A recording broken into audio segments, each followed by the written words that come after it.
Very good morning ladies and gentleman.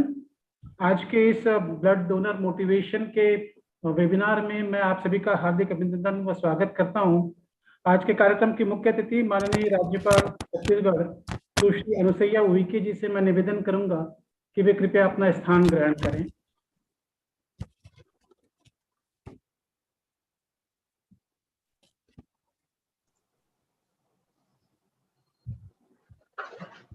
आज के कार्यक्रम की मुख्य अतिथि माननीय राज्यपाल छत्तीसगढ़ सुश्री अनुसैया उइके जी से मेरा सादर निवेदन है, कृपया अपना स्थान ग्रहण करें। नमस्कार जी नमस्कार। आज का कार्यक्रम हम शुरू करने जा रहे हैं राष्ट्रगान से, जैसे परंपरा है।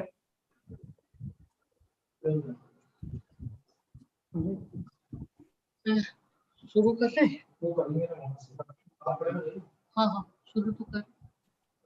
हम आज के कार्यक्रम की शुरुआत कर रहे हैं राष्ट्रगान से। राष्ट्रगान के सम्मान में हम सब अपने अपने स्थानों पर खड़े रहेंगे।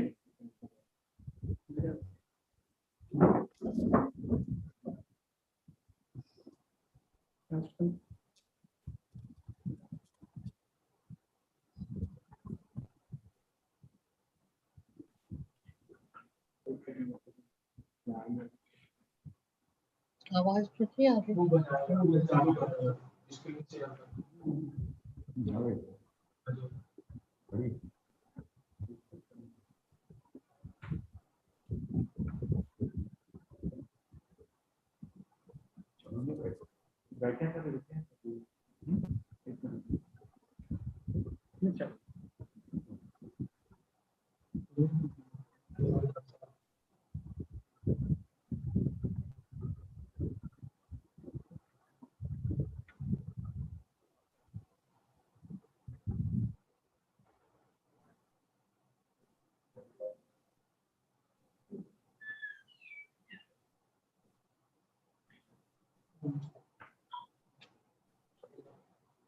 क्या हुआ?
अपना स्थान ग्रहण करें। अच्छा, दूसरी बात मैं ये चाह रही थी, मैं डॉक्टर विष्णुदत्त अधिष्ठाता चिकित्सा महाविद्यालय से निवेदन करूंगा कि अपना स्वागत उद्बोधन पेश करें। डॉक्टर विष्णुदत्त अधिष्ठाता चिकित्सा महाविद्यालय रायपुर। नमस्कार सभी को। माननीय राज्यपाल महोदया सुश्री अनुसैया उइके जी, आज के वेबिनार की मुख्य अतिथि श्री सोनमणि वोरा जी, IAS chairman Red Cross society, प्रमुख वक्ता doctor Arvinder professor pathology NHOD medical college Raipur, and Rabia Parveen Siddiqui professor pathology medical college Raipur, और इस वेबिनार में भाग लेने वाले सभी प्रतिभागी। चिकित्सा मंडल रायपुर की ओर से मैं आप सभी का हार्दिक अभिनंदन करता हूं, स्वागत करता हूं। चिकित्सा महाविद्यालय रायपुर समय समय पर इस तरह के कार्यक्रमों के माध्यम से जन सामान्य वर्ग के लिए चिकित्सा विज्ञान की जानकारियां, जागरूकता प्रदान किए जाते हैं। इसी कड़ी में आज 14 जून को विश्व रक्तदान दिवस के अवसर पर रक्तदान से संबंधित वैज्ञानिक जानकारियां देने और इससे संबंधित भ्रांतियों और शंकाओं के समाधान के लिए इस वेबिनार का आयोजन किया जा रहा है। इसके साथ ही समाज के संभावित रक्तदाताओं को मोटिवेट कर उन्हें रक्तदान के लिए तैयार करने में यह आयोजन महत्वपूर्ण योगदान देकर अस्पतालों में रक्त की कमी को दूर करने के लिए युवा वर्ग के लोगों को सामने आना होगा, जिससे मरीजों को जब भी जहां भी गुणवत्तापूर्ण रक्त उपलब्ध कराया जा सके। मैं इस शैक्षणिक कार्यक्रम के सफलता की कामना करता हूं। धन्यवाद। जय छत्तीसगढ़। धन्यवाद अधिष्ठाता महोदय। हमारे बीच chairman Red Cross Society Shri Sonmani Bora ji उपस्थित है। मैं उनका हार्दिक अभिनंदन और स्वागत करता हूं और साथ ही उनसे निवेदन करूंगा उनके सादर उद्बोधन के लिए। Shri Sonmani Bora, chairman Red Cross Society. Thank you डैरल साहब। मैं सर्वप्रथम आज नेशनल ब्लड डोनेशन डे, जो अंतर्राष्ट्रीय रूप में भी पूरे विश्व में मनाए जा रहे हैं, इस अवसर पर आज के इस कार्यक्रम के मुख्य अतिथि हमारे रेड क्रॉस सोसाइटी छत्तीसगढ़ के अध्यक्ष माननीय राज्यपाल महोदया को बहुत बहुत बधाई और शुभकामना देना चाहूंगा। उन्हीं के देखरेख में रेड क्रॉस सोसाइटी छत्तीसगढ़ ने कोरोना जैसे एक महामारी के दौरान भी बेहतरीन काम जो है हमारे वॉलंटियर्स के, कार्यकर्ता के, ऑफिस बेरर्स के माध्यम से छत्तीसगढ़ में किए हैं। और आज का ये जो कार्यक्रम है उन्हीं के ही मार्गदर्शन में हम लोग आयोजन किया है। मैं विशेष रूप से डॉक्टर नेरल साहब को बहुत बहुत बधाई देना चाहूँगा कि उनके तत्वावधान में आज का ये कार्यक्रम हम लोग ने आयोजन कर पाए। और मैं विशेष रूप से डॉक्टर विष्णुदत्त जी अधिष्ठाता और मैडम डॉक्टर सिद्दीकी और यहाँ भाग लेने वाले सभी रेड क्रॉस सोसाइटी से जुड़े हुए हमारे वॉलंटियर्स, हमारे ऑफिस बेयरर्स और छत्तीसगढ़ के तमाम लोग जो इसमें जुड़े हुए हैं, मैं उनको सभी को इस अवसर पर मेरी तरफ से भी, रेड क्रॉस सोसाइटी के तरफ से भी स्वागत करते हुए बहुत बहुत बधाई और शुभकामना देना चाहूँगा। इसमें क्योंकि मैं ब्लड डोनेशन के एक्सपर्ट नहीं हूँ और क्योंकि आज क्वेश्चन आंसर का भी यहाँ पे ये अपॉर्चुनिटी है, तो बहुत सारे जो प्रश्न लोगों के मन में है, वॉलंटियर्स के मन में है, उसका निरसन भी होगा। मैं केवल इतने कहना चाहूँगा, 2-3 मुख्य बातें हैं कि आज का दिन विशेष रूप से 2 कारण से बहुत ही महत्वपूर्ण है। महत्वपूर्ण बात यह है कि हमारे जो हेल्थ सिस्टम है इसमें बहुत लोगों का बहुत बड़े कंट्रीब्यूशन है और आज का ये विशेष दिन हम उन तमाम लोगों को समर्पित करते हैं जो अनपेड होके वॉलंटरीली जो ब्लड डोनेशन करते हैं और हजारों लाखों लोगों का जीवन जो है बचाने में हम सभी को मदद करते हैं। इनफैक्ट हम देखेंगे कि आज का ये दिन है, केवल ये अवेयरनेस प्रोग्राम ही नहीं है, ये हमारे उन तमाम कार्यकर्ता जो वॉलंटरीली ब्लड डोनेशन करते हैं उनको भी एक सम्मान देने का आज का ये दिन है। उनका उस कंट्रीब्यूशन को याद करने का, उस कंट्रीब्यूशन को आज अभिनंदन करने का, वंदन करने का भी एक दिन है। दूसरी महत्वपूर्ण बात यह है कि ब्लड डोनेशन क्यों, इसीलिए एक ही यदि कोई पूछे कि क्यों, उसका एक ही कारण है कि मनुष्य ने हर चीजों का उद्भावन किया है या उसका निर्माण किया है, लेकिन ब्लड अभी तक निर्माण नहीं कर पाए हैं। ऐसा कोई अभी फॉर्मूला हमारे पास नहीं है जिससे हम ब्लड को क्रिएट कर सकते हैं, ये केवल मनुष्य ही दे सकते हैं। और इसीलिए ब्लड डोनेशन अति आवश्यक है मानव समाज के लिए अति आवश्यक है, मानव जीवन के तरक्की के लिए आवश्यक है। और जो जरूरतमंद है, जिनको किसी के खून देने से, ब्लड देने से जिनका जीवन बच सकता है, उनके लिए तो ये एक नई जीवन देने जैसा एक पुण्य का। भैया और देखो, प्रदीप साहू गाली देती हूँ ना मैं, है, लेकिन प्रदीप साहू ना रेड क्रॉस वाले ग्रुप में ना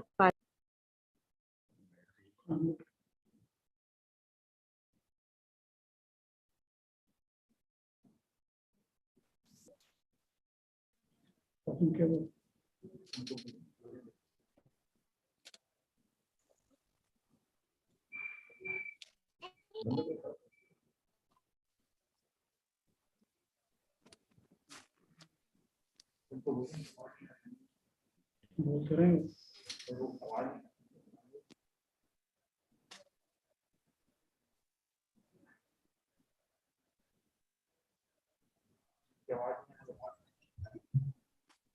सर आवाज नहीं आ रही, बोल।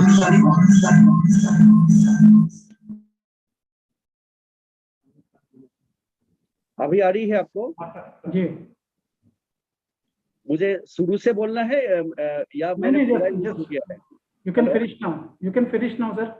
Okay okay okay. जी तो मैं इस अवसर पर मैं सभी को बहुत बहुत शुभकामनाएं देना चाहूंगा, और मैं उम्मीद करूंगा कि जो ब्लड डोनर्स है उनको आज हम अभिनंदन करने के साथ साथ उनके जो कंट्रीब्यूशन है उनको आज हम वाकई जो है गौरवान्वित महसूस कर रहे हैं। और एक प्रश्न जैसे मेरा भी रहेगा, जैसे लोगों के मन में ये हो सकता है कि कोविड-19 के वैक्सीनेशन के बाद क्या ब्लड डोनेशन कर सकते हैं, तो शायद इसके संबंध में भी हमारे जो एक्सपर्ट कमेंट्स है आप लोग का प्रेजेंटेशन में देंगे। मैं पुनः जो है आप सभी को बहुत बहुत शुभकामनाएं और बधाई देना चाहूंगा। Okay sir, thank you very much Sonmani Bora ji आपके उद्बोधन के लिए। आप रेड क्रॉस सोसाइटी की चेयरमैन हैं और रेड क्रॉस का ब्लड डोनेशन में काफी ज्यादा योगदान होता है, इसलिए हम आपसे उम्मीद करेंगे कि रेड क्रॉस के माध्यम से ब्लड डोनेशन के लिए आप जरूर लोगों को मोटिवेट करें। Thank you very much. और अब हम आज के कार्यक्रम के मुख्य काम का प्रस्तुति दे रहे हैं। मैं doctor Arvind Neral, professor pathology, medical college Raipur से।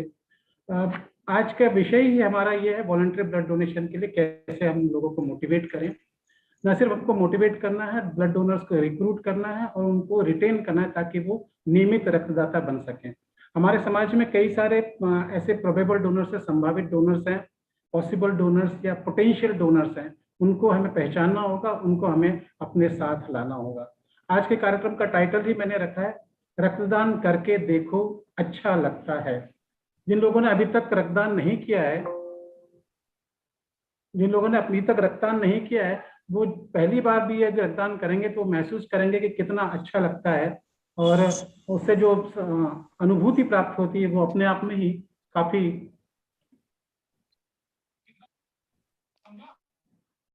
काफी अच्छी और आपको दिल खुश करने वाली होगी और हमेशा हमेशा के लिए आपको खुशी देने वाली होगी। आज 14 जून को हम एक वर्ल्ड ब्लड डोनर डे मनाते हैं। इसकी वजह ये होती है कि जो फोटोग्राफ आप सामने देख रहे हैं कार्ल लैंडस्टीनर के फोटोग्राफ हैं, ये वो शख्सियत है जिन्होंने एबीओ ब्लड ग्रुप की खोज की थी। ये ऑस्ट्रिया वियना के बड़े साइंटिस्ट हुए और इनकी जो खोज थी बड़ी रिवॉल्यूशनरी खोज थी, क्रांतिकारी खोज थी, जिसने ब्लड ट्रांसफ्यूजन के क्षेत्र में बड़े क्रांतिकारी परिवर्तन किए। एबीओ ब्लड ग्रुप सिस्टम की इन्होंने खोज की थी और 40 वर्ष बाद फिर से एक बार दूसरा blood group RH blood group की इन्होंने खोज की थी और इन खोज के लिए उन्हें नोबेल प्राइज भी मिला था। तो उनके जन्म दिवस के अवसर पर 14 जून को हम ये वर्ल्ड ब्लड डोनर डे मनाते हैं, क्योंकि ये बहुत ही रिवॉल्यूशनरी चेंजेस थे ब्लड ट्रांसफ्यूजन के लिए। इस खोज के पहले जब ब्लड ग्रुप्स का पता नहीं था तो ब्लड ट्रांसफ्यूजन जब दिया जाता था तो महसूस किया गया कि कुछ व्यक्तियों को तो अच्छा फायदा होता है, लेकिन कुछ व्यक्तियों में बड़े सीवियर रिएक्शंस होते थे और उनकी डेथ भी हो जाया करती थी। उस समय मेडिकल एक्सपर्ट्स को, साइंटिस्टों को समझ में नहीं आता था कि ऐसा क्यों हो रहा है। तो इस ब्लड ग्रुप्स की खोज हुई तब समझ में आया कि एक ब्लड ग्रुप वाले को उसी ब्लड ग्रुप का ही रक्त दिया जाना चाहिए, अदरवाइज नुकसान हो सकता है, रिएक्शंस हो सकते हैं और मरीज की जान भी जा सकती है। तो ये एक हम चाहते हैं कि सेफेस्ट ब्लड डोनर्स लोगों के पास अवेलेबल रहे। अब सेफेस्ट ब्लड डोनर्स किसे कहा जाए? हमारी दो संस्थाएं हैं, एक नेशनल ब्लड ट्रांसफ्यूजन काउंसिल और नेशनल एड्स कंट्रोल ऑर्गेनाइजेशन।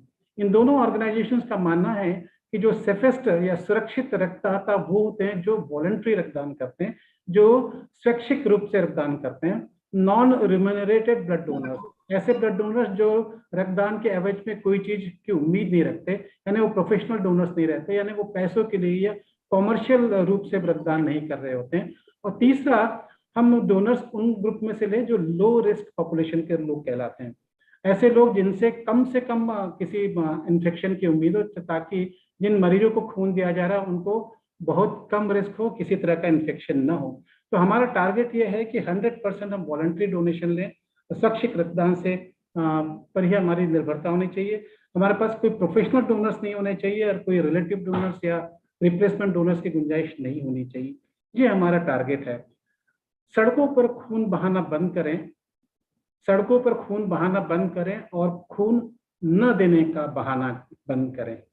यदि युवा वर्ग के लोग सामने आएंगे तो निश्चित रूप से हम ये टारगेट अचीव कर पाएंगे। युवा वर्ग से मैं उम्मीद करूंगा कि वो रक्तदान को अपने मुहिम बनाएं और बड़े डिवोशन के साथ और डेडिकेशन के साथ इस काम में आगे आए, ताकि कोई कहे कि जिसे भी प्यास लगे वो हम ही को ढूंढता है, जिसे भी प्यास लगे वो हम ही को ढूंढता है, हमारे खून में ही इतनी मिठास है, क्या करें।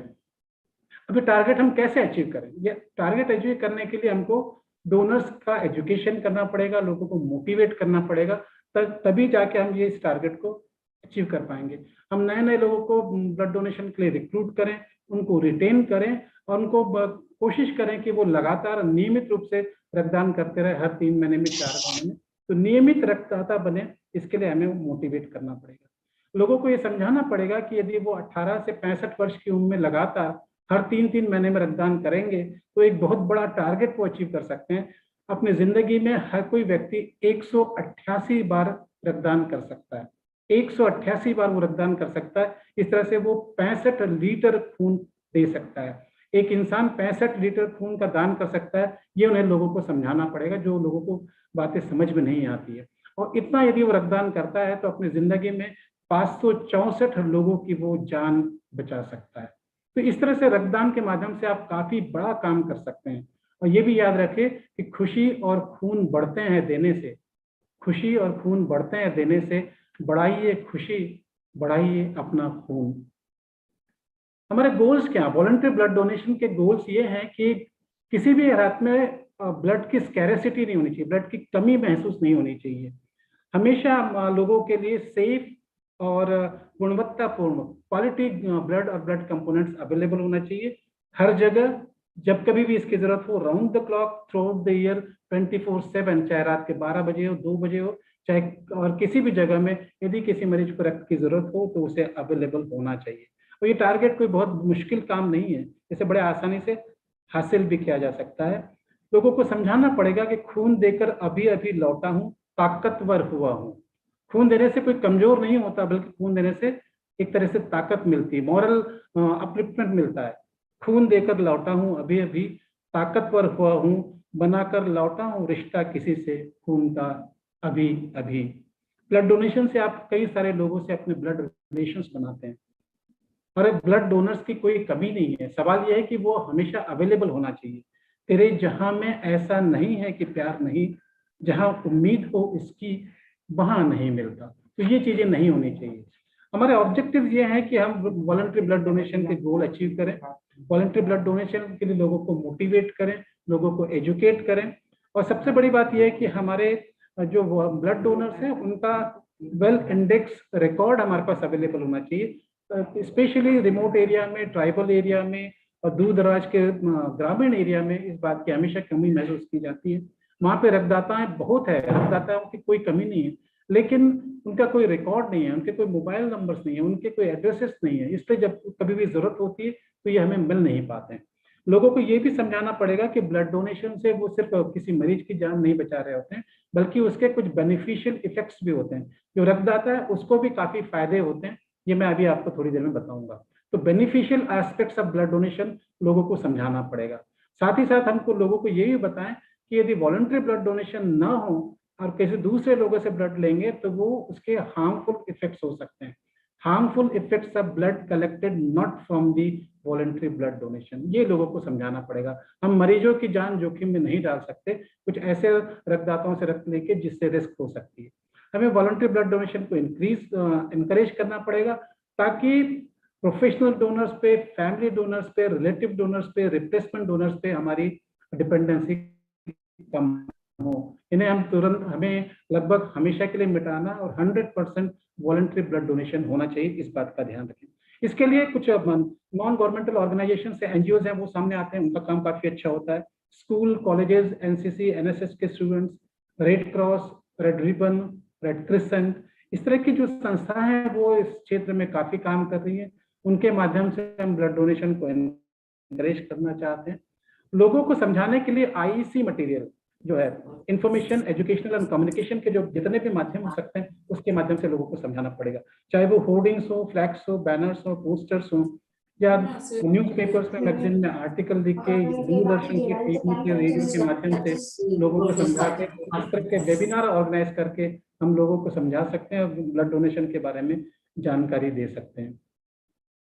ऐसे कौन लोग हो सकते हैं जो वॉलंटरी ब्लड डोनेशन कर सकते हैं? Any healthy individual, any healthy adult, ऐसे सभी एडल्ट्स जो स्वस्थ हैं वो रक्तदान कर सकते हैं। यदि पुरुष हैं तो हर 3 महीने में रक्तदान कर सकते हैं, यानी साल में 4 बार, और महिलाएं हैं तो साल में 3 बार, हर 4-4 महीने में वो रक्तदान कर सकते हैं। मेरा यहाँ पे निवेदन रहेगा महिलाओं से कि वो भी रक्तदान के क्षेत्र में आगे आए। 50% फीमेल पॉपुलेशन है, महिलाओं की जनसंख्या है, लेकिन वॉलंटरी ब्लड डोनेशन में उनका कंट्रीब्यूशन आज अभी काफी कम है।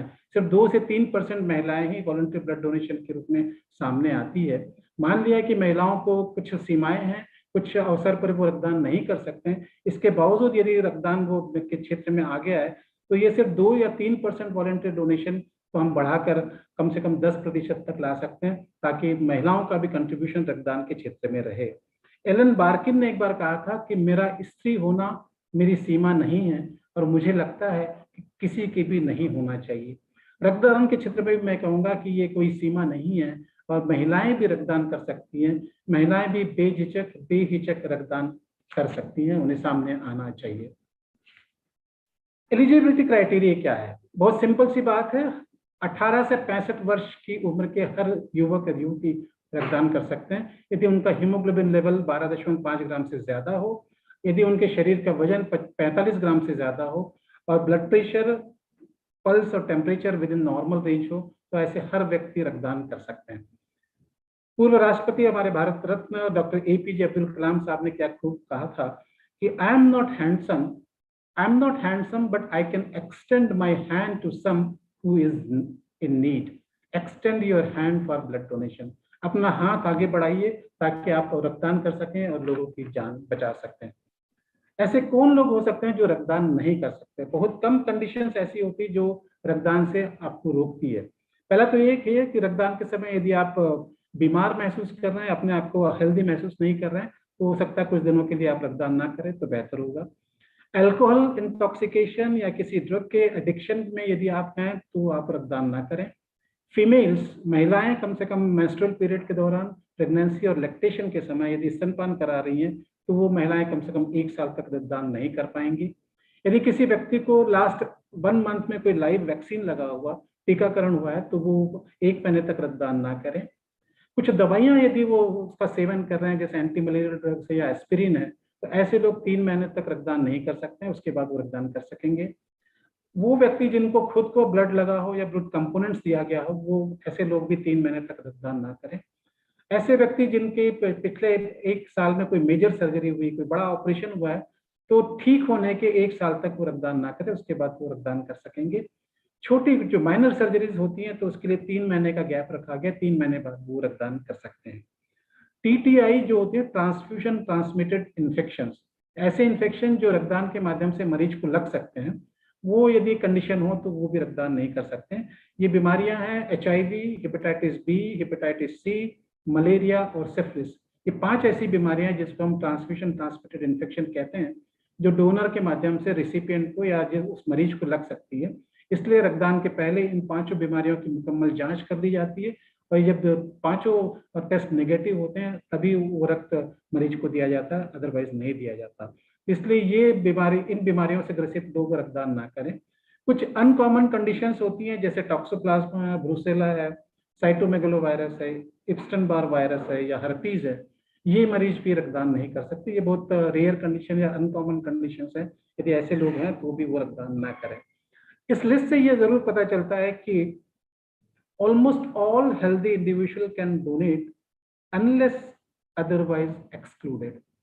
मतलब ये है कि हर वयस्क आदमी जो अदरवाइज हेल्दी है, उनको ये बीमारियां नहीं है, तो वो रक्तदान कर सकता है। ये जरूर ध्यान रखें कि खूने दिल जाया न हो, बस इतनी फिक्र है मुझे। खूने दिल जाया न हो, बस इतनी फिक्र है मुझे। मेरे काम आया तो क्या, औरों के काम आया तो क्या। अब हम ये देखें कि ब्लड ट्रांसफ्यूजन की कहाँ कहाँ जरूरत पड़ती है, किन कंडीशंस में रक्तदान देने की जरूरत होती है। एक्सीडेंट के केसेस बहुत ज्यादा होते हैं, रोड साइड एक्सीडेंट्स हैं, व्हीकल एक्सीडेंट्स हैं, कुछ नेचुरल कैलामिटीज हैं, तो इसमें काफी रक्त का स्राव हो जाता है, काफी रक्त बह जाता है और शरीर में खून की कमी हो जाती है। ऐसे वक्त में आपका रक्तदान उनके लिए जीवनदायी हो सकता है। तुरंत उन्हें रक्तदान न दिया जाए, रक्त न दिया जाए तो उनकी जान भी जा सकती है। हेमरेज, रक्तस्राव, किसी भी कारण से यदि शरीर के बाहर या शरीर के अंदर रक्तस्राव हो रहा है तो उससे भी खून की कमी हो जाती है। उस समय भी हमको रक्तदान देना होता है, मरीज को रक्त देना होता है।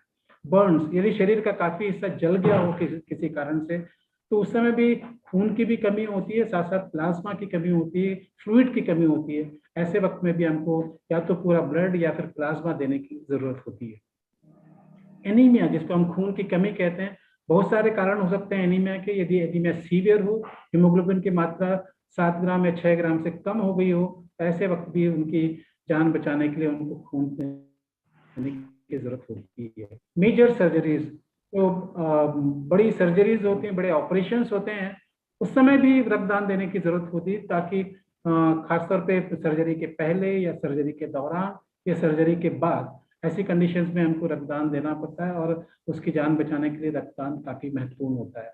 डिलीवरीज, प्रसव के समय भी नॉर्मली तो प्रसव में रक्त देने की जरूरत नहीं पड़ती है, लेकिन कुछ कंडीशन में जब रक्तस्राव ज्यादा होने लगे तो ऐसे में उन महिलाओं को, गर्भवती माताओं को या डिलीवरीज के समय रक्त देने की जरूरत पड़ती है। हीमोग्लोबिनोपैथीज, रक्त की कुछ ऐसी बीमारियां होती है, खासतौर पे हम अपने प्रदेश के परिप्रेक्ष्य में देखें तो छत्तीसगढ़ में सिकल सेल बीमारी काफी कॉमन है, थैलेसीमिया है और कुछ रेयर ब्लड ग्रुप की डिजीज हीमोग्लोबिनोपैथीज होती हैं, जहाँ पे इन बच्चों को अक्सर हर महीने 2 महीने में रक्त देने की जरूरत पड़ती है। तो वहाँ आपका रक्तदान काफी ज्यादा महत्वपूर्ण हो जाता है, ताकि इन बच्चों की जान बचाई जा सके। थैलेसीमिया के बच्चे हैं, सिकल सेल के बच्चे हैं। ब्लीडिंग डिसऑर्डर्स, इसमें ब्लड का थक्का ठीक से नहीं बन पाता, कारण कई सारे हो सकते हैं। हीमोफीलिया है, फैक्टर 8 की डेफिशिएंसी, फैक्टर 9 की डेफिशिएंसी, प्लेटलेट्स के कुछ डिसऑर्डर्स होते हैं जहाँ पे ब्लीडिंग होने लगती है। तो ऐसे कंडीशन में भी यदि ब्लीडिंग काफी ज्यादा हो तो रक्तदान या फैक्टर 8 देने की जरूरत पड़ती है। न्यूबॉर्न बेबीज में, नवजात शिशुओं में एक बीमारी होती है जिसको हम हीमोलिटिक डिजीज कहते हैं, हीमोलिटिक एनीमिया, जहाँ पे आरबीसीज का ब्रेकडाउन काफी ज्यादा होने लगता है। तो उस आरबीसीज के ब्रेकडाउन को ही हम हीमोलिसिस कहते हैं, और ऐसे समय में उस नवजात शिशु को भी रक्त देने की जरूरत पड़ती है ताकि उस नवजात शिशु की जान बचाई जा सके। अब ये भी सवाल उठता है कि डोनर मोटिवेशन की जरूरत क्यों पड़ती है, लोगों को मोटिवेट करने की जरूरत क्यों पड़ती है। वो इसलिए जरूरत पड़ती है कि nobody is born as a blood donor, कोई एक ब्लड डोनर के रूप में पैदा नहीं होता है, उसे ब्लड डोनर बनाना पड़ता है। जब भी कोई नवयुवक 17-18 साल का हो रहा हो तो उसे हमको एक ब्लड डोनर बनाना पड़ेगा। उसी के लिए इस तरह के सेमिनार, इस तरह के जागरूकता के अभियान चलाए जाते हैं, ताकि हर नवयुवक 18 साल के बाद लगातार ब्लड डोनेशन देते रहे। तो ब्लड डोनर बनाना अपनी एक प्रक्रिया है, कोई अपने आप ही जन्म से ब्लड डोनर नहीं होता है। कई सारे मिथ्स हैं, मिसकंसेप्शंस हैं, फियर कॉम्प्लेक्सेस हैं, कुछ शंकाएं हैं लोगों में, कुछ भ्रांतियां हैं, और ये भ्रांतियों को दूर करने के लिए इस तरह के वेबिनार्स किए जाते हैं। हम आईसी मटेरियल के माध्यम से लोगों को समझाए कि ब्लड डोनेशन एक बहुत ही सेफ प्रक्रिया है, बहुत ही सुरक्षित प्रक्रिया है, इससे किसी तरह का नुकसान नहीं होता है, ताकि वो सामने आए और रक्तदान कर सके। Don't donate unless they are asked for. Usually हमने देखा है लोग बाग अपने मन से ब्लड देने नहीं आते। ब्लड बैंक्स 24 आवर्स खुले रहते हैं, हम कभी भी जाके रक्तदान कर सकते हैं, लेकिन लोग यूजुअली आते नहीं जब तक उनसे कहा ना जाए, जब तक उनसे ये नहीं कहा जाए कि आज इसके रक्त की जरूरत है इसलिए आप चले जाए। ऐसी नौबत नहीं आनी चाहिए, बल्कि हम वॉलंटरली अपने आप खुद ब्लड बैंक जाएं और अपना रक्तदान दे के आएं, ताकि किसी भी ब्लड बैंक में किसी भी ब्लड की कभी कमी महसूस ना हो। Generally they are not self motivated, लोग सेल्फ मोटिवेटेड नहीं होते हैं, उनको मोटिवेट करना पड़ता है, इसलिए हमको इस तरह के सेमिनार आयोजित करने पड़ते हैं। ये भी ध्यान रखें कि हमारे पास पोटेंशियल ब्लड डोनर्स की कोई कमी नहीं है। More than required potential blood donors are available. हमारे पास काफी सारे पोटेंशियल ब्लद डोनर्स हैं, इतने हैं कि हम रक्त की आपूर्ति बड़े आसानी से कर सकते हैं। एक एस्टिमेट के हिसाब से देखा गया कि भारत के केस में 1000 लोगों में से मात्र 4 लोग ऐसे होते हैं जो साल में 1 बार रक्तदान करते हैं, जबकि वो 4 बार रक्तदान कर सकते हैं। तो ऐसे सिर्फ 4 ही लोग होते हैं जो 1 बार रक्तदान करते हैं। यदि हम मोटिवेट करके इस फिगर को 8 तक ले आए, यदि 8 व्यक्ति 1000 लोगों में साल में 1 बार रक्तदान करेंगे, तो हमारे पूरे देश की, पूरे समाज की, हर प्रदेश की रक्त की कमी को दूर कर सकेंगे और कभी भी किसी भी ब्लड बैंक में रक्त की कभी महसूस नहीं होगी। लोगों को ये समझाना पड़ेगा कि सिर्फ रगों में बहने के कायल नहीं है हम, सिर्फ रगों में बहने के कायल नहीं है हम, जो औरों के काम आए लहू उसे कहते हैं। अब जैसे मैंने बताया कि ब्लड डोनेशन के कुछ बेनिफिशियल इफेक्ट्स भी होते हैं। न सिर्फ आपका खून किसी मरीज की जान बचा रहा होता है, बल्कि आपके अपने शरीर के लिए भी ब्लड रक्तदान करना काफी फायदेमंद होता है। क्या फायदे हो सकते हैं? फायदा एक होता है ये है कि आपके शरीर का कोलेस्ट्रॉल कम हो जाता है। जैसे ही आप ब्लड देते हैं कोलेस्ट्रॉल की मात्रा कम होती है, ब्लड की विस्कोसिटी, उसकी थिकनेस कम हो जाती है, ब्लड की फ्लूइडिटी बढ़ जाती है, लिक्विड पना उसका बढ़ जाता है, तरलता उसकी बढ़ जाती है, और जैसी तरलता बढ़ती है तो ब्लड फ्लो काफी इंप्रूव हो जाता है, ब्लड सर्कुलेशन इंप्रूव होता है, और इसके कारण ही कार्डियोवैस्कुलर डिजीजेस होने की संभावनाएं कम हो जाती है। ये महसूस किया गया है कि जो व्यक्ति नियमित रूप से रक्तदान करते हैं उन्हें कार्डियोवैस्कुलर डिजीज होने की संभावनाएं अन्य लोगों के कंपैरिजन में कम होती है। दूसरा फायदा ये होता है कि ये फ्री हेल्थ चेकअप हो जाता है। जब भी आप रक्तदान करने जाते हैं तो आपके ब्लड प्रेशर लिया जाता है, पल्स देखा जाता है, टेम्परेचर देखा जाता है, दूसरी और जांच की जाती है ताकि कोई बीमारी ना हो, और कई सारे ट्रांसमिटेड इन्फेक्शन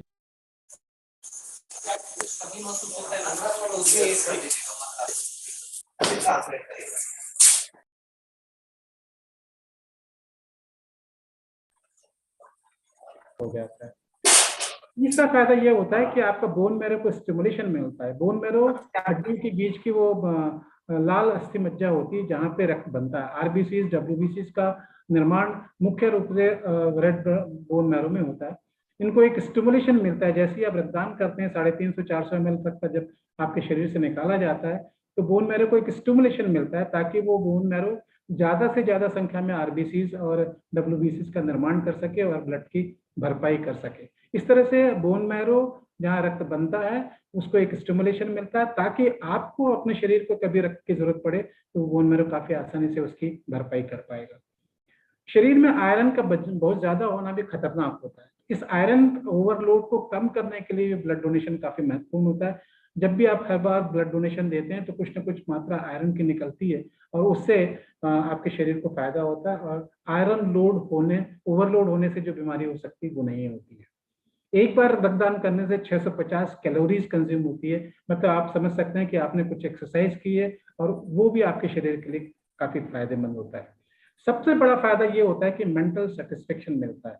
ये मेंटल सेटिस्फेक्शन अनबिलीवेबल है, अनपैरेलल है और अनकंपेरेबल है। इतना मेंटल सेटिस्फेक्शन मिलता है कि वो आप कहीं और से वो प्राप्त नहीं कर सकते। एक फीलिंग होती है कि जैसे आपने किसी की जान बचाई है, लाइफ सेवर्स फीलिंग आप महसूस करते हैं। आप ये महसूस करते हैं जैसे आपने कोई सोशल कमिटमेंट जो आपका था उसको पूरा किया है, सोशल रिस्पॉन्सिबिलिटी आपने पूरी की है, और ये जो मेंटल सेटिस्फेक्शन है काफी महत्वपूर्ण होता है। खून का काम है रवा रहना, खून का काम है रवा रहना, जिस तरफ भी चाहो बहा लो मुझको। Blood is meant to circulate, donate yours to save the life of others.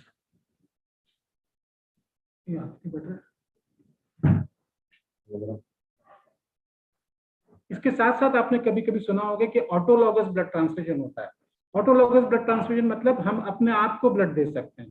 जैसे मेरी कोई मेजर सर्जरी होनी है, 1 महीने बाद कोई बड़ा ऑपरेशन मेरा होना है, तो मैं 1 महीने के पहले, कुछ दिनों के पहले जो 4 यूनिट रक्त अपना खुद का निकाल के रख सकता हूँ। हर 4-4 दिन में 1-1 यूनिट रक्त निकाल के रख लिया, उसको फ्रिज में प्रिजर्वेशन के साथ रख लिया। अब वही ब्लड मुझे अपने ही सर्जरी के दौरान काम आ सकता है। इसे हम ऑटोलॉगस ब्लड ट्रांसफ्यूजन कहते हैं। ये 100% मैचिंग होगा, बहुत सुरक्षित होगा, कोई एलर्जिक रिएक्शन नहीं होगा क्योंकि हमारा अपना खुद का खून है, कोई इन्फेक्शन की पॉसिबिलिटी नहीं है क्योंकि ये हमारा अपना खून है, और साथ ही साथ हम किसी दूसरे पर ब्लड के लिए डिपेंडेंट भी नहीं होंगे। इस तरह से वॉलंटरी डोनेशन, ब्लड डोनेशन के लिए भी हम अपने तरफ से कोई ज्यादा बोझ नहीं डाल पाएंगे और हमारा अपना खून अपने खुद के लिए काम आएगा, जिसे हम ऑटोलॉगस ब्लड ट्रांसफ्यूजन कहते हैं। आजकल आपने सुना होगा कि पूरा ब्लड नहीं दिया जाता, होल ब्लड नहीं दिया जाता, बल्कि उसके ब्लड के कंपोनेंट्स अलग अलग कर लिए जाते हैं। ब्लड के कंपोनेंट्स अलग करने के लिए एक मशीन आती है जिसको हम रेफ्रिजरेटेड सेंट्रीफ्यूज कहते हैं। इस मशीन में कुछ स्पेशल बैग्स में रक्त को रखकर उसे काफी ज्यादा स्पीड में घुमाया जाता है, स्पिन किया जाता है, जिसको हम सेंट्रीफ्यूगेशन कहते हैं। और सेंट्रीफ्यूगेशन करने से ब्लड के कई अवयव अलग हो जाते हैं। इस फोटोग्राफ में जैसा दिखाया गया है, नीचे की तरफ हैवी मेटल्स, हैवी पदार्थ जमा हो जाते हैं, 44% नीचे जमा हो जाता है जिसको हम आरबीसीज कहते हैं, और ऊपर की तरफ 55% फ्लूइड पोर्शन होता है जिसको हम प्लाज्मा कहते हैं, और बीच में 1% हिस्सा होता है जिसमें डब्ल्यूबीसीज होते हैं और प्लेटलेट्स होते हैं। इस तरह से हम आरबीसीज को अलग कर सकते हैं, प्लेटलेट्स को अलग कर सकते हैं, फ्रेश फ्रोजन प्लाज्मा को अलग कर सकते हैं और क्रायोप्रेसिपिटेट को अलग कर सकते हैं। इस तरह से ये चारों चीजें अलग अलग मरीजों को अलग अलग दिशा में काम आ सकती है। आरबीसीज की जब जरूरत दूसरों मरीजों को पड़ती है, प्लेटलेट्स की जिसमें कमी है उनको प्लेटलेट्स देंगे। इस तरह से हमारा 1 यूनिट रक्त 4 मरीजों के काम में आ सकता है। इसको हम ब्लड कंपोनेंट्स कहते हैं, और इसी के माध्यम से आजकल सभी ब्लड बैंक में सर्विसेज दी जा रही है। ब्लड ट्रांसफ्यूजन सर्विसेज अब काफी इंप्रूव हो चुकी हैं, काफी सारे इसमें नई तब्दीलियां आई हैं, और इस तरह से हम ज्यादा से ज्यादा मरीजों की जान इससे बचा सकते हैं। ऐसे कौन लोग होते हैं जिनको हम एक्सक्लूड करना चाहेंगे, इनका रक्त नहीं लेंगे, क्योंकि ये बड़े हाई रिस्क ग्रुप के लोग कहलाते हैं। हाई रिस्क मतलब ये ऐसे लोग हैं जिनसे रक्त लेना खतरनाक हो सकता है। इससे मरीज को, जिनको हम रक्त दे रहे हैं, उनको कुछ बीमारियां लग सकती है। ऐसे वो लोग हैं जो होमोसेक्सुअल प्रैक्टिस करते हैं, कॉमर्शियल सेक्स वर्कर्स हैं, व्यावसायिक यौन कार्यकर्ता, people living with multiple sex partners, ऐसे लोग जिनके मल्टीपल सेक्स पार्टनर्स हैं, और इंट्रावीनस ड्रग यूजर्स, ऐसे लोग जो नशे के आदी हैं और इंजेक्शन के माध्यम से नशीली पदार्थ लेते हैं, ये वो लोग कहलाते हैं जिनको हम हाई रिस्क ग्रुप के लोग कहते हैं। और sexual partners of any of these above, इन चारों में से इनके जो सेक्सुअल पार्टनर्स हैं वो भी हाई रिस्क ग्रुप के लोग कहलाएंगे।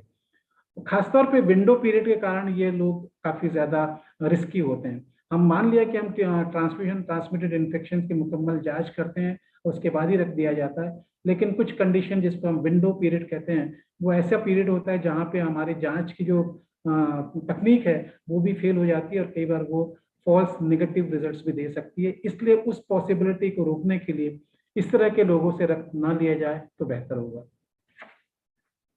कई लोग रक्तदान नहीं करते हैं और उसके कुछ कारण गिनाते हैं, और वो कारण जो है वो बड़े आसानी से इनको दूर किया जा सकता है, और ये इस तरह के वेबिनार, इस तरह की समझाइश से, जागरूकता से हम लोगों को रक्तदान के लिए प्रेरित कर सकते हैं। लोग डरते हैं निडल से, निडल प्रिक से काफी लोगों को डर लगता है, इंजेक्शन से काफी लोगों को डर लगता है। उनको ये लगता है कि इससे काफी ज्यादा दर्द होगा, जबकि बिल्कुल भी दर्द नहीं होता है। साइट ऑफ ब्लड, रक्त देखने से कई बार लोगों को चक्कर आ जाता है। कई लोग इतने सेंसिटिव होते हैं कि 2-4 बूंद खून देखने से भी उनको चक्कर आने लगते हैं और वो उसको टॉलरेट नहीं कर पाते, जबकि ये सब चीजें होनी नहीं चाहिए। साइकोलॉजिकल ज्यादा है, ये मानसिक ज्यादा होते हैं। कुछ लोगों को लगता है इससे मेरे को आगामी कुछ समय में वीकनेस आए, फ्यूचर वीकनेस आ जाएगी, बाद में मेरे को वीकनेस लगती है, जबकि ऐसा बिल्कुल भी नहीं होता है। कुछ लोगों को ये लगता है कि आने वाले समय में हो सकता है मैं रक्तदान करता रहूं तो मुझे कुछ दुष्प्रभाव होगा, दुष्परिणाम होंगे, इल इफेक्ट्स होंगे, जबकि ऐसा बिल्कुल भी नहीं होता है। ये इग्नोरेंस है, ये इलिटरेसी है, लोगों की अशिक्षा है या लोगों का जानकारी का अभाव है जिसके कारण से वो ऐसा महसूस करते हैं। इसीलिए हम इस माध्यम से समझाना चाहेंगे कि ऐसी कोई बात नहीं है और रक्तदान बहुत ही सुरक्षित प्रक्रिया है। ऑब्जेक्शंस फ्रॉम एल्डर्स, कई बार घर के बुजुर्ग लोग मना करते हैं। बुजुर्गों लोगों की क्योंकि इस बारे में समझ थोड़ी कम होती है, वो उन्हें रक्तदान के बारे में कभी सुना नहीं होता है या उन्हें पता नहीं होता है, इसलिए वो अपने नौजवान साथियों को मना करते हैं। जबकि उन्हें भी हम समझाना चाहेंगे कि रक्तदान के लिए युवा वर्ग को कभी भी रोके नहीं, उनको आगे आने दें और उनको रक्तदान करने से के लिए प्रेरित करें। मेडिकल एक्सक्यूजेस, कई लोग बहाने बनाते हैं कि मुझे ये बीमारी है, मुझे वो बीमारी, मुझे 1 हफ्ते पहले बुखार आ गया था, इससे एलर्जी है, ऐसा है वैसा है, कई सारे बहाने बनाते हैं। ये सब बहाने हैं। यदि आप अदरवाइज हेल्दी हैं तो निश्चित रूप से रक्तदान कर सकते हैं। कुछ लोग ये मानते हैं कि ब्लड बैंक में रक्त बेचा जाता है या रक्त खराब हो जाता है, वेस्टेज होती है। ऐसा बिल्कुल भी नहीं है। नाको की गाइडलाइंस इतनी स्ट्रिक्ट हैं और सुप्रीम कोर्ट के गाइडलाइंस इतनी स्ट्रिक्ट बना दी गई है कि ये सब चीजें आज के समय में ब्लड बैंक में पॉसिबल ही नहीं है। और ये धारणा यदि लोगों की है तो उसको दूर करें। जनरल एपैथी है, इंडिफरेंस है, केयरलेसनेस है, या लोग बिल्कुल रक्तदान पे ध्यान नहीं देना चाहते, मैं क्यों जाऊं, कोई और जाके रक्तदान दे देगा, मेरी क्या गरज है, इस तरह की जो फीलिंग्स हैं वो दूर होनी चाहिए। हमें लोगों को ये भी समझाना पड़ेगा कि लोगों की जान बचाने के लिए आपका डॉक्टर होना कोई जरूरी नहीं है। आप फौज में हो तभी किसी की जान बचा पाएंगे, ऐसा नहीं है। आप तैराक होना कोई जरूरी नहीं है, कोई स्पाइडरमैन या सुपरमैन होना कोई जरूरत नहीं है। आप एक सामान्य व्यक्ति के रूप में भी लोगों की जान बचा सकते हैं। रक्तदान देकर आप लोगों की जान बचा सकते हैं। तो इस तरह से जीवन बचाना, लोगों की जान बचाना आपके अपने साथ है। आप किसी की भी जान बचा सकते हैं। बस एक सुई की चुभन का दर्द सहने की इच्छा शक्ति हो तो आप किसी की भी जान बचा सकते हैं रक्तदान के माध्यम से। हम कैसे लोगों को मोटिवेट करें कि रक्तदान के लिए सामने आए? उनको ये बताना पड़ेगा कि ये आपकी सर्विस है कम्युनिटी के लिए। आप एक समाज में रहते हैं तो समाज के प्रति आपकी सोशल रिस्पॉन्सिबिलिटी है। और यदि आप रक्तदान कर सकते हैं और रक्तदान नहीं कर रहे हैं तो ये माना जाएगा कि आप अपनी सोशल और मॉरल रिस्पॉन्सिबिलिटी फुलफिल नहीं कर रहे हैं। व्यक्तिगत रूप से भी आपके पर्सनल ऑब्लिगेशंस है समाज के लिए, वो रक्तदान के माध्यम से आप दूर कर सकते हैं। इस माध्यम से आप लोगों के दोस्तों की, अपने रिश्तेदारों की, अपने आस पड़ोस के लोगों की और कुछ अनजान लोगों के भी के काम आ सकते हैं और आपका रक्तदान जीवनदायी हो सकता है। रक्तदान करने से आपको डोनर कार्ड्स मिलते हैं, आपको सर्टिफिकेट्स दिए जाते हैं, आपको रिकॉग्निशन मिलते हैं। और यदि आप रक्तदान के क्षेत्र में बहुत अच्छा काम कर रहे हैं तो कई सारी स्वयंसेवी संस्थाएं और इवन सरकार की तरफ से भी आपको अवार्ड्स भी दिए जाते हैं, इनाम दिए जाते हैं और आपका नाम भी होता है। आप जाने जाते हैं, पहचाने जाते हैं, समाज में आपकी एक इमेज बनती है कि आप एक रक्तदाता के रूप में पहचाने जाते हैं। और फिर आप अपने कुछ पर्सनल इवेंट्स हैं उसको सेलिब्रेट कर सकते हैं रक्तदान के माध्यम से। यदि मैं कहूं कि आपको यदि अपना जन्मदिन सबसे अच्छे तरीके से मनाना है तो जन्मदिन मनाने का सबसे अच्छा तरीका ब्लड रक्तदान हो सकता है। वैवाहिक वर्षगांठ हो या आपके जीवन की कोई भी ऐसी यादगार दिन हो जिसको आप यादगार बनाना चाहते हैं तो रक्तदान सबसे अच्छा माध्यम हो सकता है। एक बहुत ग्रेट फीलिंग है saving the life of people. लोगों की जान बचाने की जो फीलिंग्स है वो काफी महत्वपूर्ण होती है।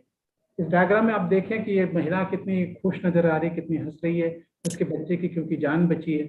और ये जो सिकल सेल की मरीज है उसकी जान सिर्फ इसलिए बची है कि आपने उसके बच्चे को रक्त दिया।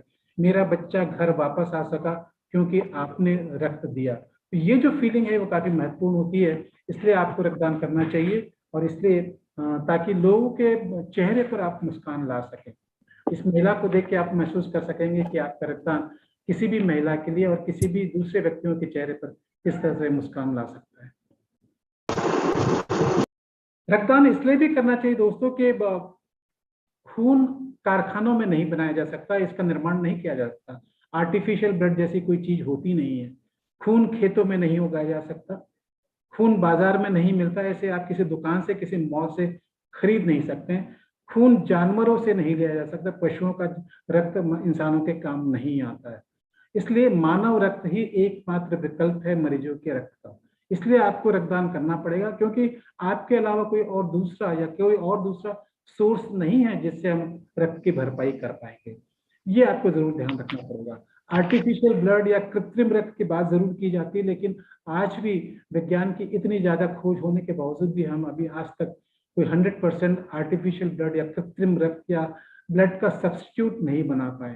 कुछ ऐसे पदार्थ जरूर है जो ऑक्सीजन का प्रवाह करते हैं, ऑक्सीजन को एक दूसरे से दूसरे स्थान तक ले जाते हैं, लेकिन वो पूरे रक्त का विकल्प नहीं हो सकता। इसलिए मानव रक्त ही एकमात्र विकल्प है मरीजों के लिए रक्त का। इस बात का आपका जरूर ध्यान रखना है, इसलिए आपको रक्तदान करना है।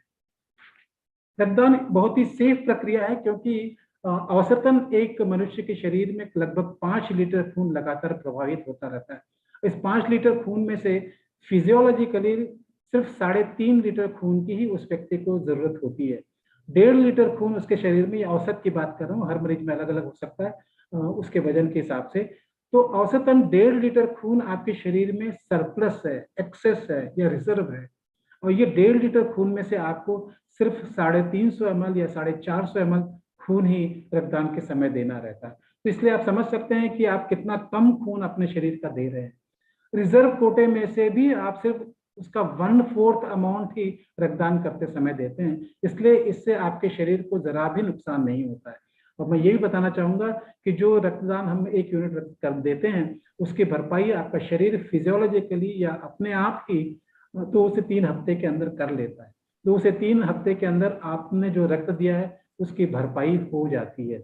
इसलिए ब्लड डोनेशन बहुत ही सेफ प्रक्रिया है, सुरक्षित प्रक्रिया है। रक्तदाता को इसमें किसी तरह का कोई नुकसान होने की जरा भी गुंजाइश नहीं होती है। मौका दीजिए अपने खून को किसी के रगों में बहने का, लाजवाब तरीका है ये कई जिस्मों में जिंदा रहने का। क्रिस्टोफर मोरले ने कहा था कि महान उपलब्धियां लगातार किए जाने वाले छोटे छोटे कार्यों का कुल योग होती है। हर प्रक्रिया, हर ब्लड डोनेशन एक तरह से देखा जाए तो बहुत छोटी प्रक्रिया है, बहुत छोटा काम है, लेकिन यदि आप पूरी जिंदगी में 18 से 65 वर्ष के बीच में 188 बार रक्तदान करते हैं तो आप 85 लीटर खून का रक्तदान कर रहे होते हैं और 564 लोगों की जान बचा चुके होते हैं। क्या यह महान उपलब्धि नहीं है? इससे बड़ी उपलब्धि और क्या हो सकती है किसी जिंदगी में? और ये उपलब्धि बड़े आसानी से आप प्राप्त कर सकते हैं यदि हर 3 महीने में, हर 4 महीने में आप नियमित रूप से रक्तदान कर सकें। मैंने अभी तक 115 बार रक्तदान किया है और मुझे इस बात का दुख है कि मैं 188 बार रक्तदान नहीं कर पाऊंगा, क्योंकि बीच में कई बार मैं रक्तदान नहीं किया। तो इस तरह से आप हर व्यक्ति रक्तदान कर सकता है, हर तीसरे चौथे महीने में रक्तदान कर सकता है। वो एक नियमित रक्तदाता बने तो वो उसको खुद को जो सेटिस्फेक्शन मिलेगा वो बहुत बड़ी चीज है। वो अदरवाइज वो चीज वो कहीं से प्राप्त नहीं कर सकता है। रक्तदान के बारे में एक छोटी सी कविता है और शायद इससे अच्छी कविता रक्तदान को लेकर नहीं हो सकती है। मेरा खून जिसमें मिली हुई वो हरारत है, जिसने बख्शी है हमेशा इंसानियत को ताकत। मेरा खून मेरे बदन में इसलिए आज भी गर्दिश कर रहा है कि मैं अपने पुरखों की अमानत किसी ऐसे इंसान के बदन में मुस्कुरा कर उड़ेलूं जो उस खून को नस्ल दर नस्ल आगे बढ़ाए, कयामत तक हर इंसान मुस्कुराए। मेरे खून का इससे बेहतर कोई उपयोग नहीं। मेरा खून जितने भी मिकदार में चाहिए आप ले लें। आप देखेंगे जब रक्तदान के माध्यम से जो प्रसन्नता मिलती है वो बहुत बड़ी चीज है। ब्लड बैंक आए, रक्तदान करें और प्रसन्नता घर लेकर जाए। दलाई लामा साहब ने कहा था कि प्रसन्नता कोई पहले से निर्मित वस्तु नहीं है, यह कर्मों से आती है और बाजार से खरीदी नहीं जाती है। इसलिए रक्तदान करने आइए और जो सुकून मिलेगा वो काफी बड़ी चीज है। इस रक्तदान करने के माध्यम से आप ईश्वर की आराधना कर रहे होते हैं। किसी के जख्म को मरहम दिया है तूने तो समझ ले तूने खुदा की ही इबादत की है। ये बड़े नेकी का काम है, बड़े समाज सेवा का काम है और इससे अच्छा समाज सेवा का काम नहीं हो सकता है। और ये आपकी नेकियां हमेशा आपको काम आती है। मौत सर पर मंडरा रही थी लेकिन कोई नेकी मुझे फिर बचा ले गई। आपकी नेकियां आपकी इसी जिंदगी में आपके काम आएगी। मेरी नेकियां मेरे बचने की दुआएं करती हैं। मैं डूबने को होता हूं तो लहरें उछाल देती हैं। रक्तदान करने से से ज्यादा अच्छा सर्विस एक्टिविटी मैंने आज तक नहीं देखा। बहुत ही सिंपल तरीका है, रक्तदान करने जाइए, आधे घंटे का समय लगेगा और आप किसी की जान बचा के आए हैं, ये फीलिंग आपके साथ आएगी। वो फीलिंग शायद बहुत बड़ी फीलिंग है। इससे ज्यादा अच्छी फीलिंग और किसी भी काम से शायद आपको नहीं मिल सकती। सिर्फ 350 ml खून देकर प्रसन्नता आप घर ले जाइए, वो फीलिंग आप घर ले जाइए और इस तरह से आप रक्तदान के लिए आगे आ सकते हैं। रक्तदान के संबंध में यदि आपकी कोई जिज्ञासा हो, कोई क्वेश्चन हो, कुछ शंकाएं हो या कुछ आप से क्वेश्चन पूछना चाहते हैं तो आप सादर आमंत्रित हैं। मैं उसका जवाब देने के लिए मुझे बड़ी प्रसन्नता होगी कि मैं आपकी शंकाएं दूर कर पा रहा हूँ। तो ऑडियंस से अब प्रतिभागी लोगों से मेरा निवेदन है कि आप यदि कोई क्वेश्चन इस बारे में रक्तदान से संबंधित पूछना चाहते हैं तो आप सादर आमंत्रित। Any question?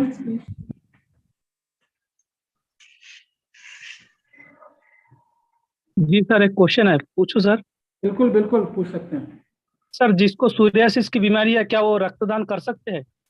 सोरियासिस की बीमारी में आप कौन सी दवाइयां ले रहे हैं इस पे भी डिपेंड करेगा। वो एंटी एलर्जिक मेडिसिन हैं, स्टेरॉइड्स हैं, तो इस तरह की यदि दवाइयां ले रहे हैं तो आप शायद रक्तदान नहीं कर पाएंगे।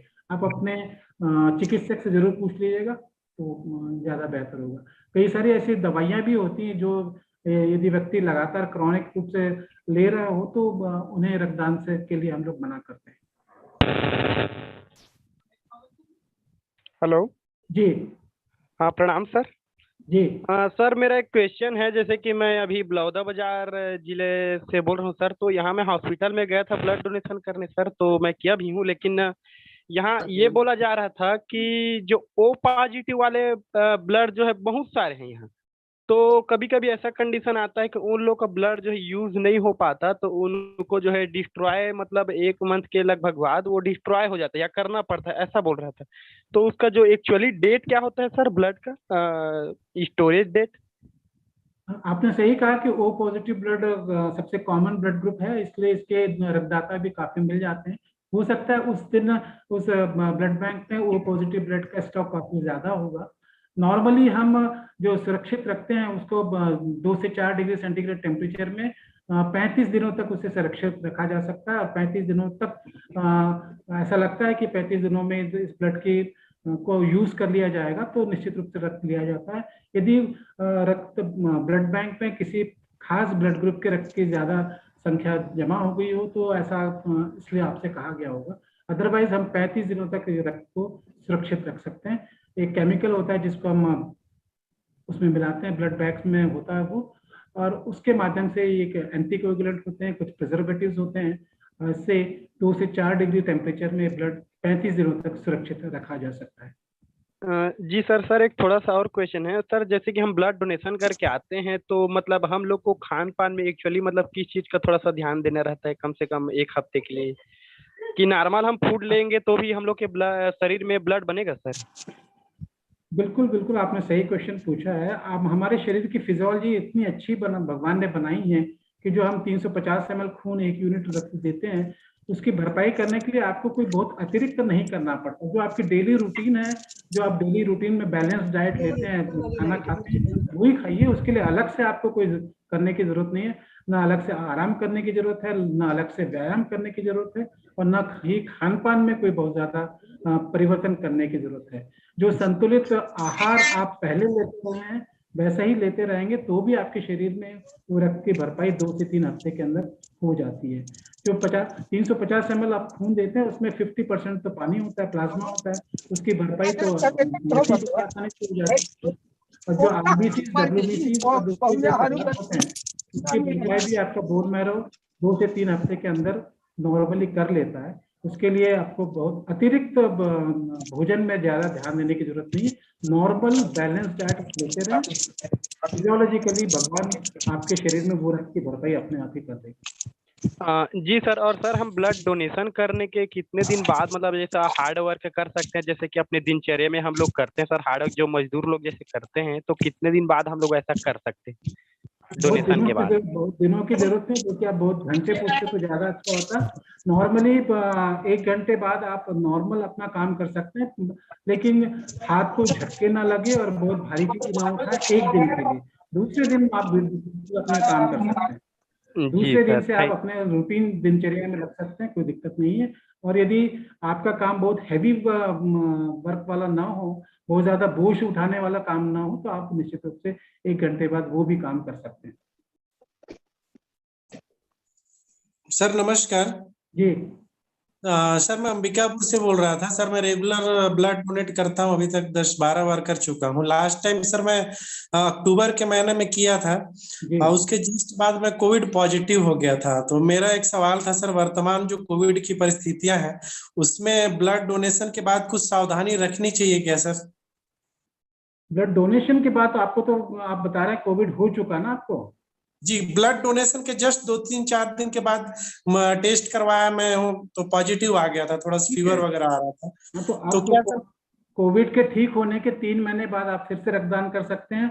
और यदि आपको वैक्सीनेशन, कोविड का वैक्सीनेशन लगा है, तो फर्स्ट डोज या सेकेंड डोज के 14 दिन बाद से फिर से आप रक्तदान कर सकते हैं। जी सर, मेरा सवाल ये था कि अभी वर्तमान जो कोविड की स्थितियां हैं उसमें ब्लड डोनेशन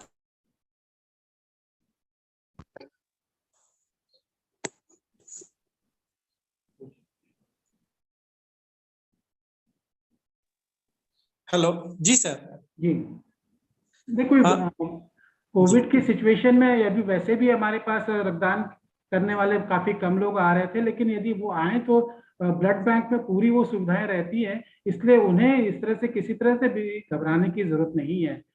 और जहां तक यदि आपको इन्फेक्शन हो गया तो आप 3 महीने तक ना दें, उसके बाद रक्तदान कर सकते हैं। यदि वैक्सीनेशन हुआ है तो 14 दिन बाद आप फिर से रक्तदान कर सकते हैं। कोई विशेष सुविधाएं या विशेष ध्यान देने की जरूरत नहीं होती। जो कोविड प्रोटोकॉल है उसको फॉलो करना पड़ेगा, जो कोविड के नियम कायदे कानून बने हैं उसका पालन कीजिए और बिल्कुल रक्तदान कर सकते हैं। जी बहुत बहुत धन्यवाद sir. Sir good afternoon sir. जी सर, अगर हम लोग डिप्रेशन में अगर चले जाते हैं और एंटी डिप्रेशन पिल्स जैसे स्लीपिंग एजेंट वगैरह लेते हैं तो उस केस में ब्लड डोनेट कर सकते हैं सर? पहले तो आप देखिए कि आप डिप्रेशन में क्यों जा रहे हैं। आप रक्तदान करेंगे तो आपका डिप्रेशन वैसे ही काफी अच्छा हो जाएगा, क्योंकि इस रक्तदान करने से ही आपको इतना मूड एलिवेट हो जाएगा कि आप डिप्रेशन से हो सकता है बाहर आ जाएं। लेकिन आपने जैसे कहा कि आप कुछ दवाइयां ले रहे हैं, तो आपके जो साइकेट्रिस्ट हैं उनसे जरा पूछ लीजिए कि कौन सी दवाइयां दे रहे हैं। यदि वो दवाइयां से का कारण रक्तदान नहीं किया जा सकता तो ना करें, और यदि उसको कुछ दिनों के लिए बंद करके फिर से आप 14 दिन तक दवाइयां बंद करके उसके बाद रक्तदान कर सकते हैं। कौन सी दवाइयां ले रहे हैं इस पे डिपेंड करेगा। और तो उसके पहले तो मैं आपसे ये निवेदन करूंगा कि आप डिप्रेशन से बाहर आइए। युवा वर्ग के लोगों को किसी तरह के डिप्रेशन में जाने की जरूरत नहीं है। जिंदगी बहुत खूबसूरत है और इस जिंदगी को का लुत्फ उठाइए। और आप यदि रक्तदान करते हैं तो आप अपने आप ही आप शायद उस डिप्रेशन से बाहर आ जाएंगे। आप अपने साइकेट्रिस्ट से जिससे दवाइयां ले रहे हैं उनसे एक बार जरूर सलाह ले लीजिए कि कौन सी दवाइयां ले रहे हैं। और बहुत सारी दवाइयां ऐसी भी हैं जिनके लेते रहने के बाद भी आप रक्तदान कर सकते हैं, कोई बड़ी बात नहीं है। सर एक क्वेश्चन है सर। जी सर, एक बार रक्तदान करने के बाद दोबारा कितने दिनों बाद कर सकते हैं?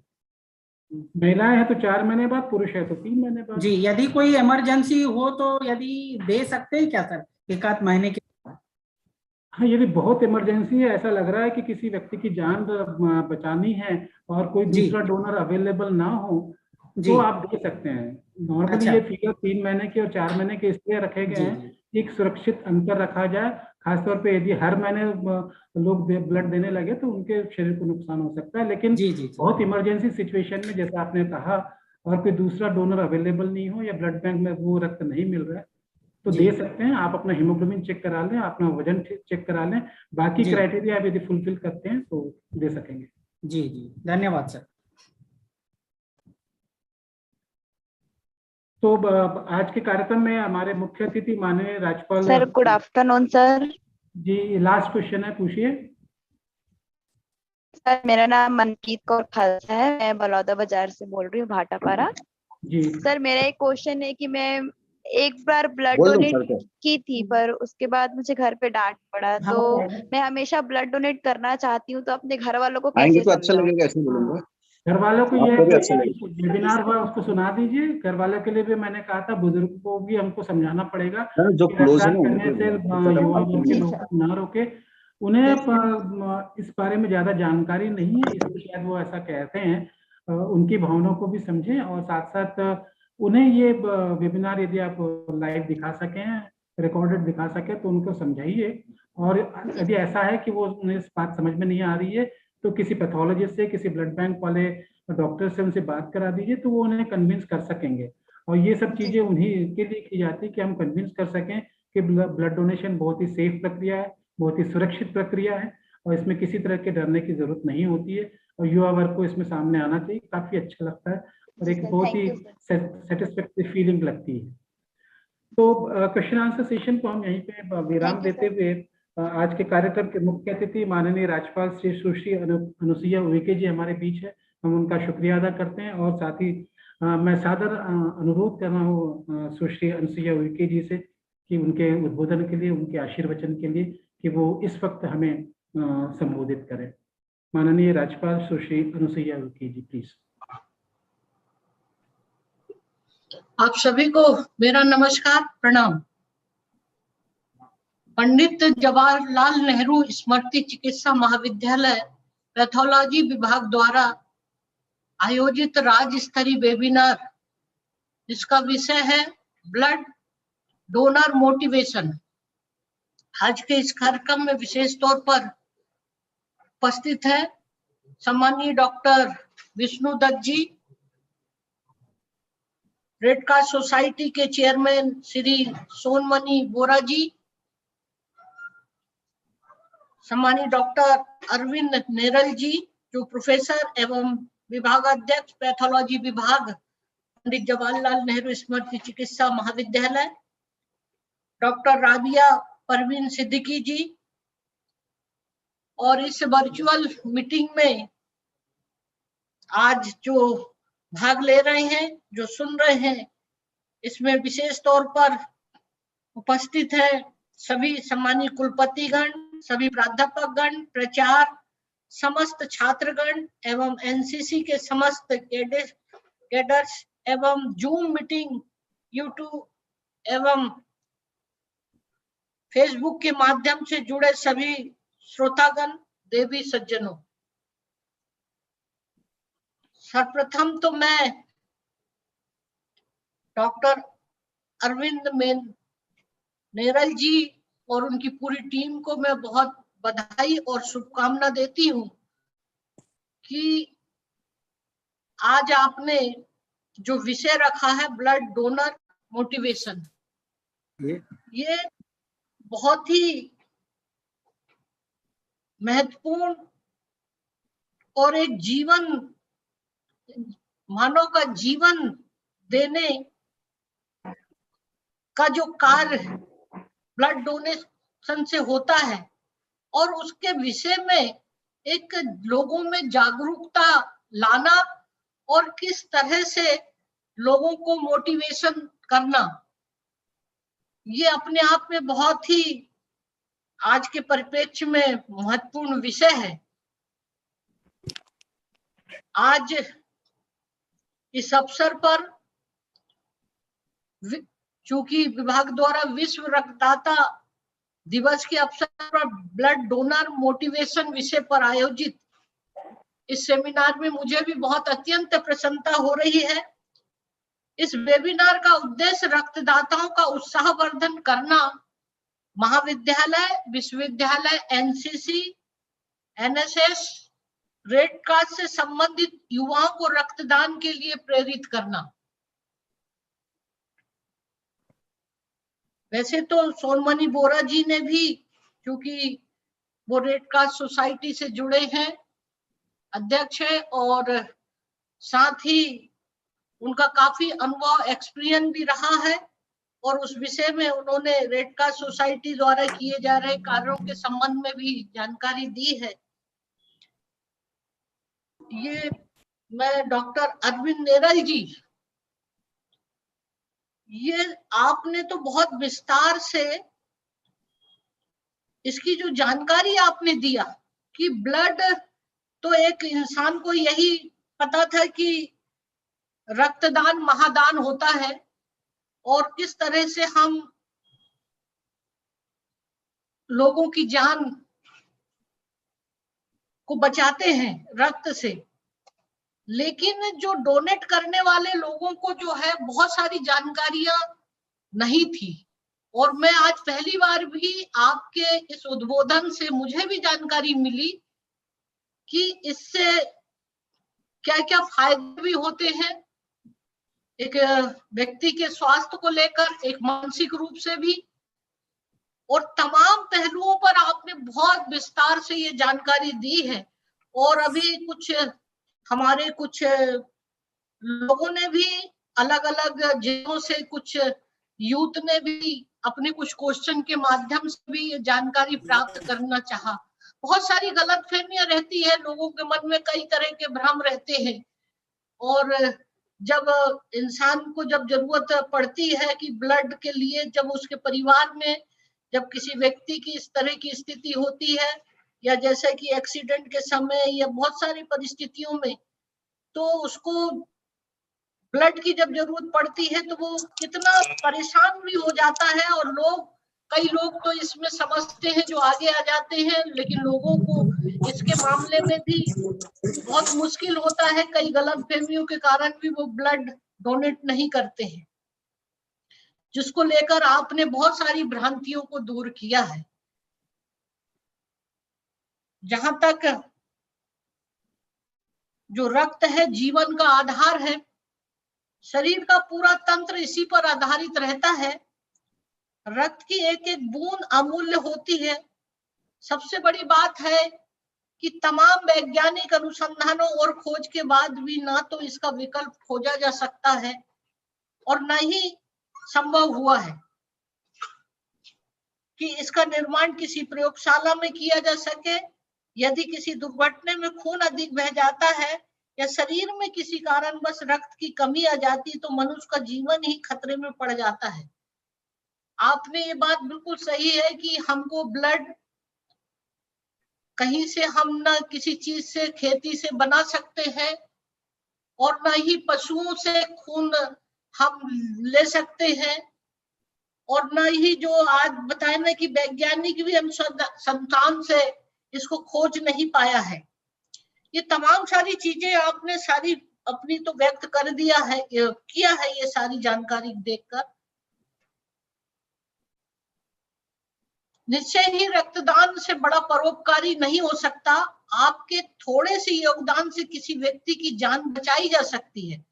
लोगों में यह भ्रांति व्याप्त है कि रक्तदान से कमजोरी आती है, जिसको लेकर भी आपने बहुत सारी चीजों को यहाँ पर स्पष्ट कर दिया है कि रक्तदान से क्या क्या फायदे होते हैं और इससे हमारे शरीर में किस तरह की जो ऑक्सीजन वाहक क्षमता होती है, श्रम शक्ति बढ़ती है। ऐसे बहुत सारे पहलुओं पर भी आपने वो सारी जानकारी दे दी।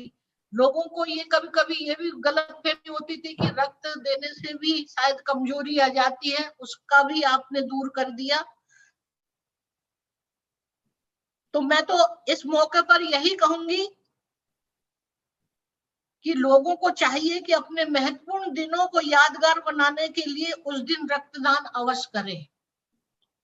जब कभी कोई किसी का जन्मदिन हो या कुछ चीजें ऐसी भी होती है जो बहुत ही एक परिवार के लिए सुख, तो ऐसे मौके पर अगर ये इस तरह का अपने आप को अगर दूसरे लोगों के लिए अगर वो ब्लड डोनेट करे तो ये उसके जीवन के लिए बहुत बड़ी एक यादगार बन सकती है। हम कहते हैं रक्तदान महादान है। मरीजों को जीवन दान देने में डॉक्टरों के साथ ही रक्तदाताओं की भी महत्वपूर्ण भूमिका होती है। रक्तदान करने के लिए पुनीत कार्य में सहभागी बनने के लिए लोगों को स्वयं आगे आना चाहिए ताकि समय पर जरूरतमंद मरीजों को आसानी से खून उपलब्ध हो सके। हालांकि डॉक्टर साहब आपने इतनी सारी बात बता दी और मेरे मन में जो भी कुछ था मैं सोच रही थी कि वो सारे विषयों को ही आपने रख दिया, तो मुझे लगता है कि अब मैं आगे क्या बोलूं। लेकिन मैं एक बात आप सब लोगों से शेयर करना चाहती हूँ कि जब मैं स्टूडेंट थी कॉलेज में तो साथ में मैं एक रोटरी क्लब से जुड़ी हुई थी। हमारा ये जो रोटरी क्लब जो है, हम लोग कॉलेज में इस तरह का एक कैंप लगाकर और हम स्टूडेंट को इसका ब्लड टेस्ट करके और उसका एक ग्रुप किसका ग्रुप कौन सा ग्रुप का डोनेट मतलब ब्लड है वो एक लिस्टेड करके हम उन सारे महाविद्यालयों से कलेक्ट करके और हम अपने पास रिकॉर्ड रखते थे और हॉस्पिटल में वो रिकॉर्ड बता देते थे कि अगर किसी को भी आवश्यकता हो तो आप हमें कांटेक्ट करें ताकि हम उन लोगों को उनके माध्यम से हम उनकी मदद करवाते थे। तो ये मैं भी इस काम से जुड़ी थी और मुझे बहुत अच्छा लगता था हम लोग ये सारी चीजों को। तो आज इस मौके पर मैं यही कहना चाहूंगी कि आज हमारे विश्वविद्यालय के बहुत सारे वीसी गण जुड़े हैं, छात्र भी जुड़े हैं। मैं ये चाहूंगी कि ये आप जिस तरह का ये मोटिवेशन का काम कर रहे हैं, ये हमारे विश्वविद्यालय और महाविद्यालय और एनसीसी और एनएसएस, इन तमाम बच्चों को भी इसी तरह का मोटिवेशन दीजिए। ये वास्तव में ये समाज सेवा के लिए बहुत कार्य करते हैं और पूरे विश्वविद्यालय के हमारे जो वीसी हैं, उनका ही अगर योगदान रहेगा तो निश्चित रूप से हमें इसमें बहुत बड़ी कामयाबी मिलेगी। और हम फिर उसके बाद जो भी, क्योंकि ये चीजें जो आपने आज ये सारी चीजों को रखी है, ये लोगों को नहीं पता है, पता होगा आपके अपने उससे जुड़े हुए, लेकिन आम जो, और बताइए कि विश्वविद्यालय में कितनी बड़ी संख्या में महाविद्यालय में स्टूडेंट रहते हैं।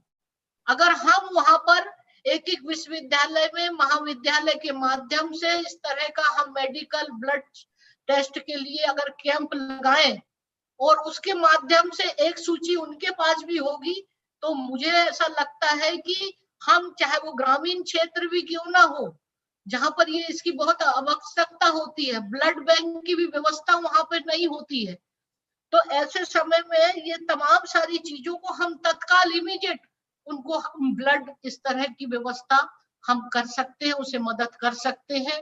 और ये भाव अगर जिस दिन हमारे स्टूडेंट छात्र छात्राओं में जागृत हो गया, तो मैं समझती हूँ कि ये बहुत बड़ी हमारे लिए मानव की सेवा होगी, ये बहुत बड़ा पुण्य का काम होगा।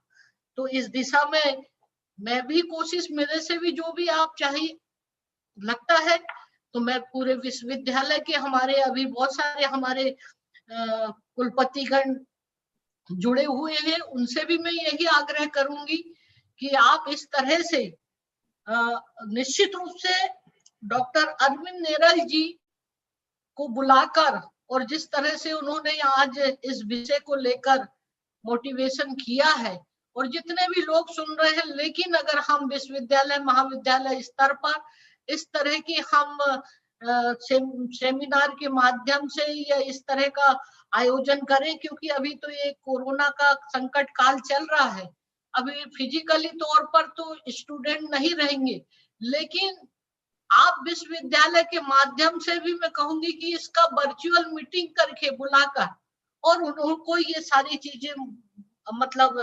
जानकारी दे, उनको मोटिवेशन अगर करेंगे तो बहुत बड़ा मतलब इससे हमें लाभ होगा। अब जैसे हमारे देश में, जैसा मैंने कहा कि राज्य में अनेक हिस्से हैं, स्वास्थ्य सुविधाओं को बढ़ाने की जरूरत है, वहां पर आज भी स्वास्थ्य की इतनी अच्छी सुविधा नहीं है। चिकित्साओं में समय पर रक्त के भंडारण की समुचित व्यवस्था एवं प्रबंधन से जरूरतमंद मरीजों को तत्काल समय पर रक्त उपलब्ध नहीं हो पाता है, क्योंकि आज देखते हैं ना, दिन प्रतिदिन इतने एक्सीडेंट होते हैं, और जहां एक्सीडेंट होता है वहां उन लोगों के लिए ब्लड की बहुत जरूरत पड़ जाती है। फिर भी हमने रेड क्रॉस सोसाइटी के माध्यम से एक ब्लड बैंक की स्थापना बिलासपुर में है, एक सत्संग, मगर बहुत सारे अस्पतालों में है, लेकिन गरीब लोगों को तो इसका मिल ही नहीं पाता है। ये जो है वो सोचते हैं एक एक, उसमें भी कई लोग उसके लिए पैसा नहीं रहता है। तो इस तरह का भी हम एक जागरूक कर लोगों को बताएं, और कहाँ कहाँ इसकी व्यवस्था हो सकती है, जहां जहां भी ब्लड बैंक की व्यवस्था है, और कहाँ आगे इसके लिए क्या प्रयास किया जा सकता है, तो वो भी हम इसके बारे में सोचें। यदि जन सामान्य स्वेच्छा पूर्वक रक्तदान करेंगे तो देश में कभी खून की कमी नहीं रहेगी तथा कई लोगों की जीवन रक्षा की जा सकेगी। रक्तदान को प्रोत्साहन के लिए सामाजिक संस्थाओं और शैक्षणिक संस्थाओं को भी आगे आना होगा, और रक्तदान के प्रति जन सामान्य में भी जागरूकता लानी होगी। अब ये सारी चीजें देखिए, ये कोविड का ये ऐसा संक्रामक काल रहा, इसमें सबकी बड़ी भूमिका रही है जागरूक करने का, और जो महामारी थी आज देश और पूरी दुनिया में, तो ये सबके जन सामान्य से ही इसमें काफी हद तक रोकने में हम सफल हुए हैं। इसी तरह से अगर ब्लड डोनर के संबंध में हम मोटिवेट करें, तो मुझे लगता है कि इसमें हमें बहुत लाभ मिलेगा। और आज आपने इस विषय पर बहुत सारी जानकारी दी है। मैं डॉक्टर साहब अरविंद जी नेरल जी और सभी को मैं बहुत इसमें जो जुड़े हैं, डॉक्टर राबिया परवीन सिद्दीकी जी, सोनमणि बोरा जी, डॉक्टर विष्णु दत्त जी, सभी कुलपतिगण, मैंने विशेष तौर पर भी विश्वविद्यालय के सभी कुलपतिगण उनको भी निर्देश किया था कि आप जरूर वर्चुअल के माध्यम से जुड़े, और ये इतना महत्वपूर्ण विषय था। तो वो सारे लोग, अभी मैं देख रही हूँ अटल बिहारी वाजपेयी जी के भी विश्वविद्यालय के हमारे वाजपेयी जी जुड़े हुए हैं, सुंदरलाल शर्मा जी के उसके भी विश्वविद्यालय के वीसी हैं, और भी बहुत लोग जुड़े होंगे, छात्र छात्राएं भी। और ये आपका ये अभियान सफल हो, ये मुझे विश्वास है। और इसी तरह से जब भी आपको मेरी भी आवश्यकता पड़ेगी, आप जहां भी बोलेंगे, क्योंकि ये मैंने स्टूडेंट लाइफ के समय समाज सेवा के माध्यम से ये कार्य किया है, मुझे मालूम है। और इस बीच में मैं समझती हूँ कि ये उन लोगों के लिए कितना आवश्यक हो जाता है, उन मरीजों के लिए जिनको ब्लड की जरूरत पड़ती है। और अंत में आप सभी को मैं बहुत बहुत बधाई और शुभकामना देती हूँ। धन्यवाद। जय हिंद। Thank you madam. आज के कार्यक्रम के मुख्य अतिथि के रूप में आपने जो उद्बोधन दिया और हमें आशीर्वचन दिया और जो सुझाव दिए वो यकीनन बहुत मायने रखते हैं, हम उनका पालन करेंगे। जैसा कि आपने कहा कि विश्वविद्यालय स्तर पर और महाविद्यालय स्तर पर और ज़्यादा प्रचार प्रसार की आवश्यकता है। Department of pathology medical college Raipur इसके लिए हमेशा आपके अपनी सर्विसेज देने के लिए तत्पर रहेगा। जब कभी भी हमारी ज़रूरत हो तो हमें कॉल कर सकते हैं।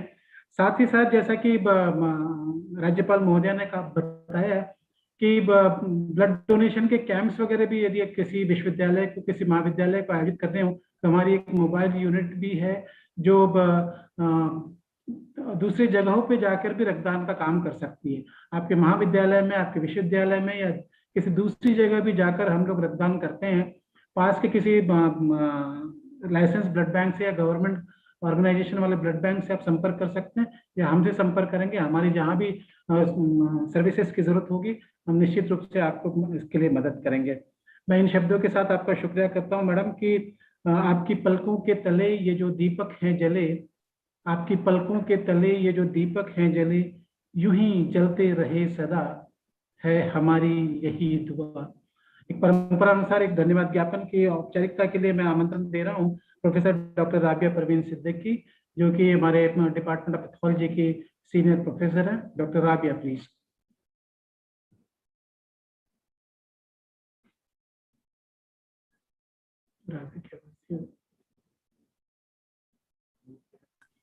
Please unmute yourself, Rabia.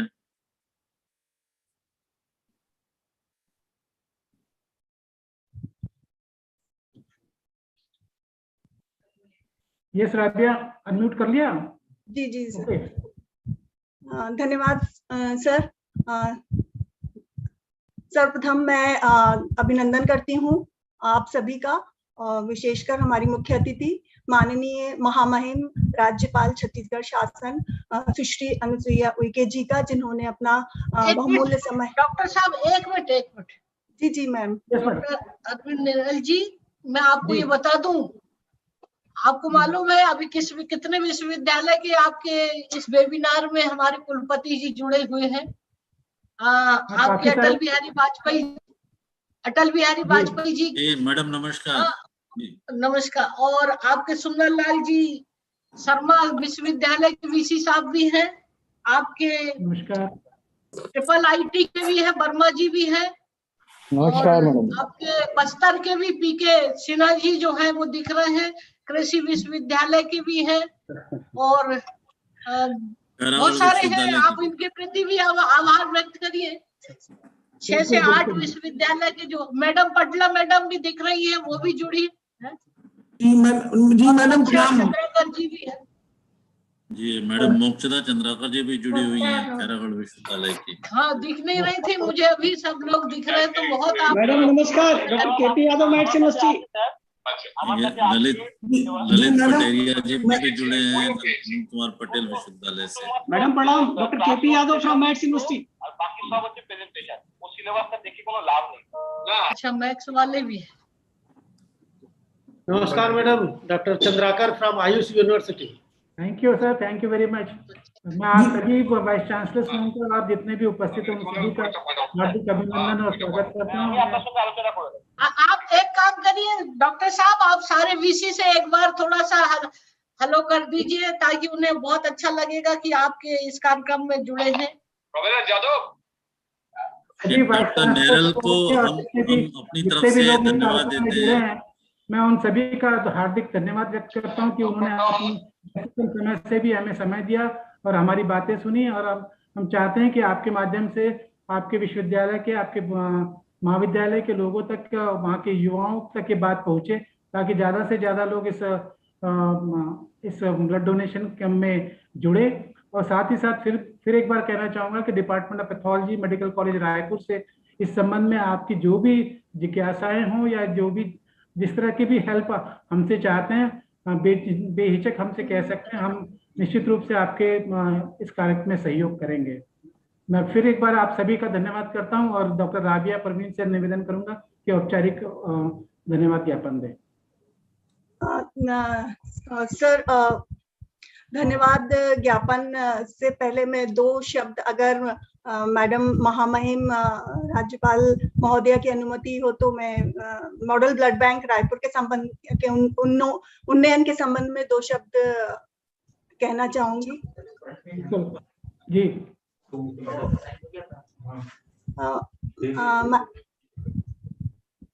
Model blood bank Raipur रक्तदान से वर्षों से जुड़ा हुआ है एवं कई संस्थाएं वर्षों से मॉडल ब्लड बैंक से जुड़ी हुई हैं।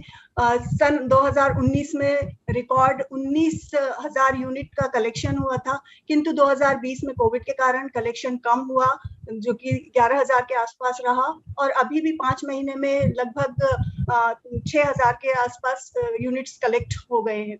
तो 12,000 या उससे और अधिक भी जा सकता है इस साल का कलेक्शन। कोविड की वजह से निश्चित रूप से कमी आई है ब्लड डोनेशन में, तो ये एक चिंतनीय विषय है। और दूसरी एक बात जो मैं कहना चाहूंगी कि बहुत सारी हमारी जो ऑर्गेनाइजेशन थी जिनमें कि विशेष रूप से निरंकारी मंडल, संत निरंकारी मंडल का विशेष योगदान रहा है इसमें, और भी कई ऑर्गेनाइजेशन हैं जो कि रेगुलर तौर पर रक्तदान करती हैं। इनमें से कई ऑर्गेनाइजेशन अब धीरे धीरे रक्तदान का परसेंटेज जो है वो कम होता जा रहा है। काफी ऑर्गेनाइजेशन अब प्राइवेट ब्लड बैंक्स में भी डोनेट करने लगी हैं। हम मॉडल ब्लड बैंक की अपेक्षाओं को रक्तदान के उपरांत इन ऑर्गेनाइजेशन की अपेक्षाएं कभी कभी ज्यादा रहती हैं जिनको पूर्ण करना मॉडल ब्लड बैंक के लिए पॉसिबल नहीं होता, क्योंकि हमें बहुत सारे पेशेंट्स ऐसे होते हैं जिनको कि फ्री में बिना रिप्लेसमेंट के ही रक्त देना पड़ता है, जैसे सिकल सेल पेशेंट है, हीमोफीलिया के पेशेंट हैं, थैलेसीमिया के पेशेंट हैं या रोड एक्सीडेंट के पेशेंट्स हैं। तो इसलिए हमारे लिए हमेशा संभव नहीं होता कि हम रिप्लेसमेंट बाद में डोनर्स को कर सकते। मतलब रक्तदान दान कर दिया तो उसमें अपेक्षा रखने की उम्मीद हम चाहते हैं कि ना रहे, क्योंकि अगर हर कोई डोनेट करने के बाद ये अपेक्षा रखेगा कि बदले में हमको भी हम 3-4 कार्ड बांट दें और बदले में हम जिसे चाहे उसे रक्त मिलवा दें, तो वो हर बार पॉसिबल, हम कोशिश करते हैं देने की लेकिन हर बार वो पॉसिबल नहीं होता। ऐसी अपेक्षाएं हम पूर्ण नहीं कर पाते। तो धीरे धीरे हमारी जो ऑर्गेनाइजेशन जितना डोनेशन करती थी वो थोड़ा उसमें कमी आया है, इसको मैं हाईलाइट करना चाहती हूँ। और मैं चाहती हूँ कि सभी समाज सेवी संस्थाएं इस तरफ ध्यान दें और रक्तदान निस्वार्थ भाव से, बिना किसी बदले के, बिना किसी अपेक्षा के निस्वार्थ रक्तदान होना चाहिए, तभी वे सच्चा दान है, अन्यथा वे दान नहीं। और दूसरी चीज मैं ये कहना चाहूंगी कि मॉडल ब्लड बैंक ने हमेशा ही रक्तदान के क्षेत्र में, कैंप लगाने के क्षेत्र में विशेष योगदान दिया है और वर्षों से इस क्षेत्र में काम कर रहे हैं, जिसके उन्नयन की बहुत जरूरत है, जिसके अपग्रेडेशन की जरूरत है। और इसके लिए एक प्रस्ताव सन 2011 में तत्कालीन विभागाध्यक्ष श्रीमती सुदर्शन मैडम के नेतृत्व में एक प्रस्ताव शासन को भेजा गया था, जिसे इंचार्ज डॉक्टर कापसी सर ने, विजय कापसी सर ने बनाया था और मैडम ने उसको शासन को भेजा, किंतु उन्नयन के लिए और ट्रांसफ्यूजन मेडिसिन के रूप में स्थापित करने के लिए जो सहयोग हमें मिलना चाहिए था, प्रशासनिक सहयोग का कुछ अभाव रहा। उसके साथ साथ क्योंकि ये जो प्रस्ताव गया था, इस प्रस्ताव के साथ न्यूरो सर्जरी डिपार्टमेंट इस्टेब्लिश होना, स्टेम सेल लेबोरेटरी इस्टेब्लिश होना, ये सब भी शामिल थे, और कार्डियोलॉजी सेंटर इस्टेब्लिश होना। तो वो सेंटर तो इस्टेब्लिश हो गए, लेकिन ट्रांसफ्यूजन मेडिसिन सेपरेट नहीं हो पाया। तो ये एक हमारे स्टेट के लिए एक बहुत चिंतनीय विषय है कि हमारा इतना बड़ा स्टेट होते हुए हमारे यहाँ ट्रांसफ्यूजन मेडिसिन विभाग नहीं है, जबकि छोटे छोटे देश के प्रमुख अस्पतालों में तो है ही। इवन छोटे छोटे शहरों जैसे कि सूरत है या आलापुजा है, बीकानेर है, ऐसे कटक है, यहाँ तक कि हमारे पड़ोसी राज्य मध्य प्रदेश के इंदौर में सेपरेट ट्रांसफ्यूजन मेडिसिन विभाग है। हमारा प्रदेश नित्य नए कीर्तिमान रच रहा है, चिकित्सा के क्षेत्र में आगे से आगे बढ़ रहा है। फिर ट्रांसफ्यूजन मेडिसिन के क्षेत्र में हमारा विभाग या हमारा विश्वविद्यालय पीछे हम क्यों रहे? और हमारे स्टेट को आगे बढ़ाने के लिए चिकित्सा के क्षेत्र में निश्चय ही अगर ट्रांसफ्यूजन मेडिसिन विभाग स्थापित होता है तो ये हमारे स्टेट के लिए एक बहुत बड़ा माइलस्टोन साबित होगा, चिकित्सा सेवाओं के लिए एक बहुत बड़ा एक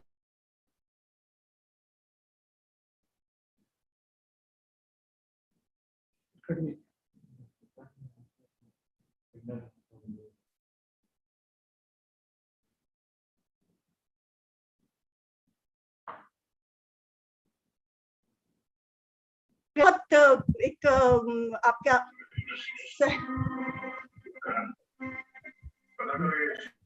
कुछ प्रॉब्लम आ रही है, तो मैं राज्यपाल महोदया से विशेष अनुरोध करती हूँ कि इसमें संज्ञान लेके, विशेष रुचि लेके ट्रांसफ्यूजन मेडिसिन का विभाग स्थापित करने में रुचि दिखाएं, जिससे कि हमारा जो मेडिकल कॉलेज है वो निरंतर आगे बढ़ता रहे चिकित्सा के क्षेत्र में। मैडम, आपने जितना भी जो मुझे बताया, इसके संबंध में भी आप मुझे एक प्रस्ताव और जो भी आपके पास जानकारी है मुझ तक पहुंचाइए। मैं जो भी होगा आगे कार्रवाई कर पाऊंगी। जी मैडम बहुत बहुत धन्यवाद। और इसके उपरांत मैं हम आशा करते हैं कि आपका इस में जो भी आप निर्णय लेंगी या जो भी आपका सहयोग रहेगा वो निश्चित ही हमें ऊंचाइयों पर ले जाएगा। और आगे मैं अंत में मैं धन्यवाद देना चाहूंगी औपचारिक रूप से। तो विश्व रक्तदाता, इस बार का जो विश्व रक्तदाता दिवस जो था, उसकी जो थीम थी वो ये थी कि रक्तदान करके दुनिया को हराते रहो, give blood and keep the world beating. तो ये इस बार की थीम थी। और प्रथम जो रक्तदाता दिवस जो मनाया गया था वो रेड क्रॉस सोसाइटी के द्वारा WHO द्वारा के सहयोग से मनाया गया था और सन 2005 में, और उसके बाद लगातार हर साल ये 14 जून को आयोजित किया जाता है और काफी देशों ने और राज्यों ने इसको अपनाया है। और हम भी हमेशा से 2005 से मॉडल ब्लड बैंक भी हमेशा मनाता रहा है और अपने रक्तदाताओं का सम्मान करता रहा है। इस वर्ष हम वेबिनार के माध्यम से अपने रक्तदाताओं का अभिनंदन करना चाहते हैं, उनका धन्यवाद प्रेषित करना चाहते हैं। और इस उपलक्ष्य में आयोजित इस वेबिनार में सर्वप्रथम मैं आदरणीय महामहिम राज्यपाल महोदय छत्तीसगढ़ प्रदेश माननीय सुश्री अनुसुईया उइके जी का हृदय से आभार व्यक्त करती हूँ कि आपने इस वेबिनार में मुख्य अतिथि के रूप में पधारने हेतु स्वीकृति दी एवं अपनी गरिमामय उपस्थिति एवं आशीर्वचनों से हमें कृतज्ञ किया। मैं आशा रखती हूँ कि हमारे ऊपर आपकी विशेष कृपा एवं मार्गदर्शन इसी तरह हमें मिलता रहेगा। तदुपरांत इंडियन मेडिकल सोसाइटी की छत्तीसगढ़ शाखा के अध्यक्ष माननीय श्री सोनमणि बोरा जी का मैं आभार व्यक्त करती हूँ। सामाजिक सरोकार के कार्यों में सदैव ही आपकी विशेष रुचि रही है। आपकी उपस्थिति एवं सहयोग हमारे लिए मूल्यवान है। हमारे आदरणीय अधिष्ठाता महोदय जिनके नेतृत्व में पंडित जवाहरलाल नेहरू चिकित्सा महाविद्यालय नित्य नए कीर्तिमान रच रहा है, सफलता पूर्वक आगे बढ़ रहा है। हमारे डायरेक्टर प्रोफेसर अधिष्ठाता महोदय डॉक्टर विष्णुदत्त सर का इस वेबिनार की प्रेरणा देने एवं हमारा मार्गदर्शन करने के लिए मैं आभार व्यक्त करती हूँ। आज के इस वेबिनार की परिकल्पना एवं उसे मूर्त रूप देने के लिए मुख्य वक्ता के रूप में हमारे बीच उपस्थित पैथोलॉजी विभाग अध्यक्ष professor doctor Arvind Neral sir का मैं आभार व्यक्त करती हूँ एवं इसके सफल आयोजन हेतु उन्हें बधाई प्रेषित करती हूँ। आज ये विशेष दिन है जब हम सभी नियमित स्वैच्छिक रक्तदाताओं को आभार एवं उत्साहवर्धन करते हैं। मरीजों को समय पर सुरक्षित रक्त उपलब्ध कराने में उनका विशेष योगदान रहता है। मॉडल ब्लड बैंक एवं पैथोलॉजी विभाग इस सर्वोत्कृष्ट मानव सेवा में आपके योगदान का ऋणी रहेगा। इस हेतु मॉडल ब्लड बैंक के इंचार्ज एवं स्टाफ भी प्रशंसा एवं अभिनंदन के पात्र हैं। मैं उनको भी धन्यवाद करती हूँ। इस वेबिनार को सफल बनाने हेतु मैं समस्त उपस्थित प्रतिभागियों के प्रति आभार व्यक्त करती हूँ। जितने भी वाइस चांसलर्स ऑफ यूनिवर्सिटीज, जितने भी इसमें शामिल हुए, जितने भी प्रतिभागी हमारे बीच हैं, उन सभी का मैं हृदय से धन्यवाद करती हूँ एवं आशा करती हूँ कि ये वेबिनार रक्तदान के क्षेत्र में अधिक से अधिक लोगों में जागरूकता का प्रकाश फैलाएगा। इसी आशा के साथ धन्यवाद, नमस्कार। Thank you Rabia. और कार्यक्रम का समापन हम राष्ट्रगान से करेंगे। कृपया राष्ट्रगान के लिए अपने अपने स्थानों पर सम्मान के लिए खड़े हो जाए। राष्ट्रगान।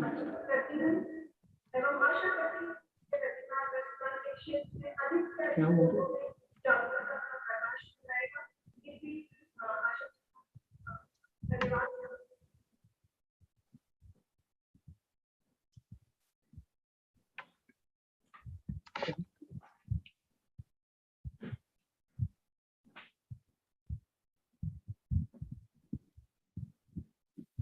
जन गण मन अधिनायक जय हे भारत भाग्य विधाता। पंजाब सिंध गुजरात मराठा द्राविड़ उत्कल वंगा। हर आदमी को अलग अलग चीज से सेटिस्फेक्शन है। अगर आपको शिक्षण के विभाग में पत्र निकाले उसके बाद अगर कोऑर्डिनेशन का कोई निर्णय आया है, भले आपके नाम से नहीं, दूसरे आदमी के नाम से, इसको भी रहेंगे ना। कोर्स में सिलेबस भी कोऑर्डिनेशन के निर्णय से ही कोऑर्डिनेशन से हो जाएगा, तो इससे बढ़िया कोई बात नहीं।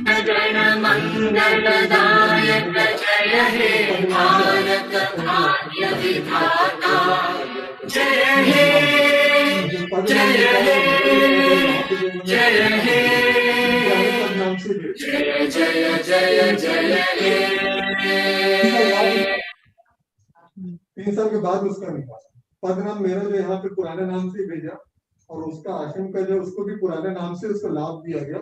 उसके साल भर के बाद उसका पदनाम चेंज किया गया, वो भी हम लोग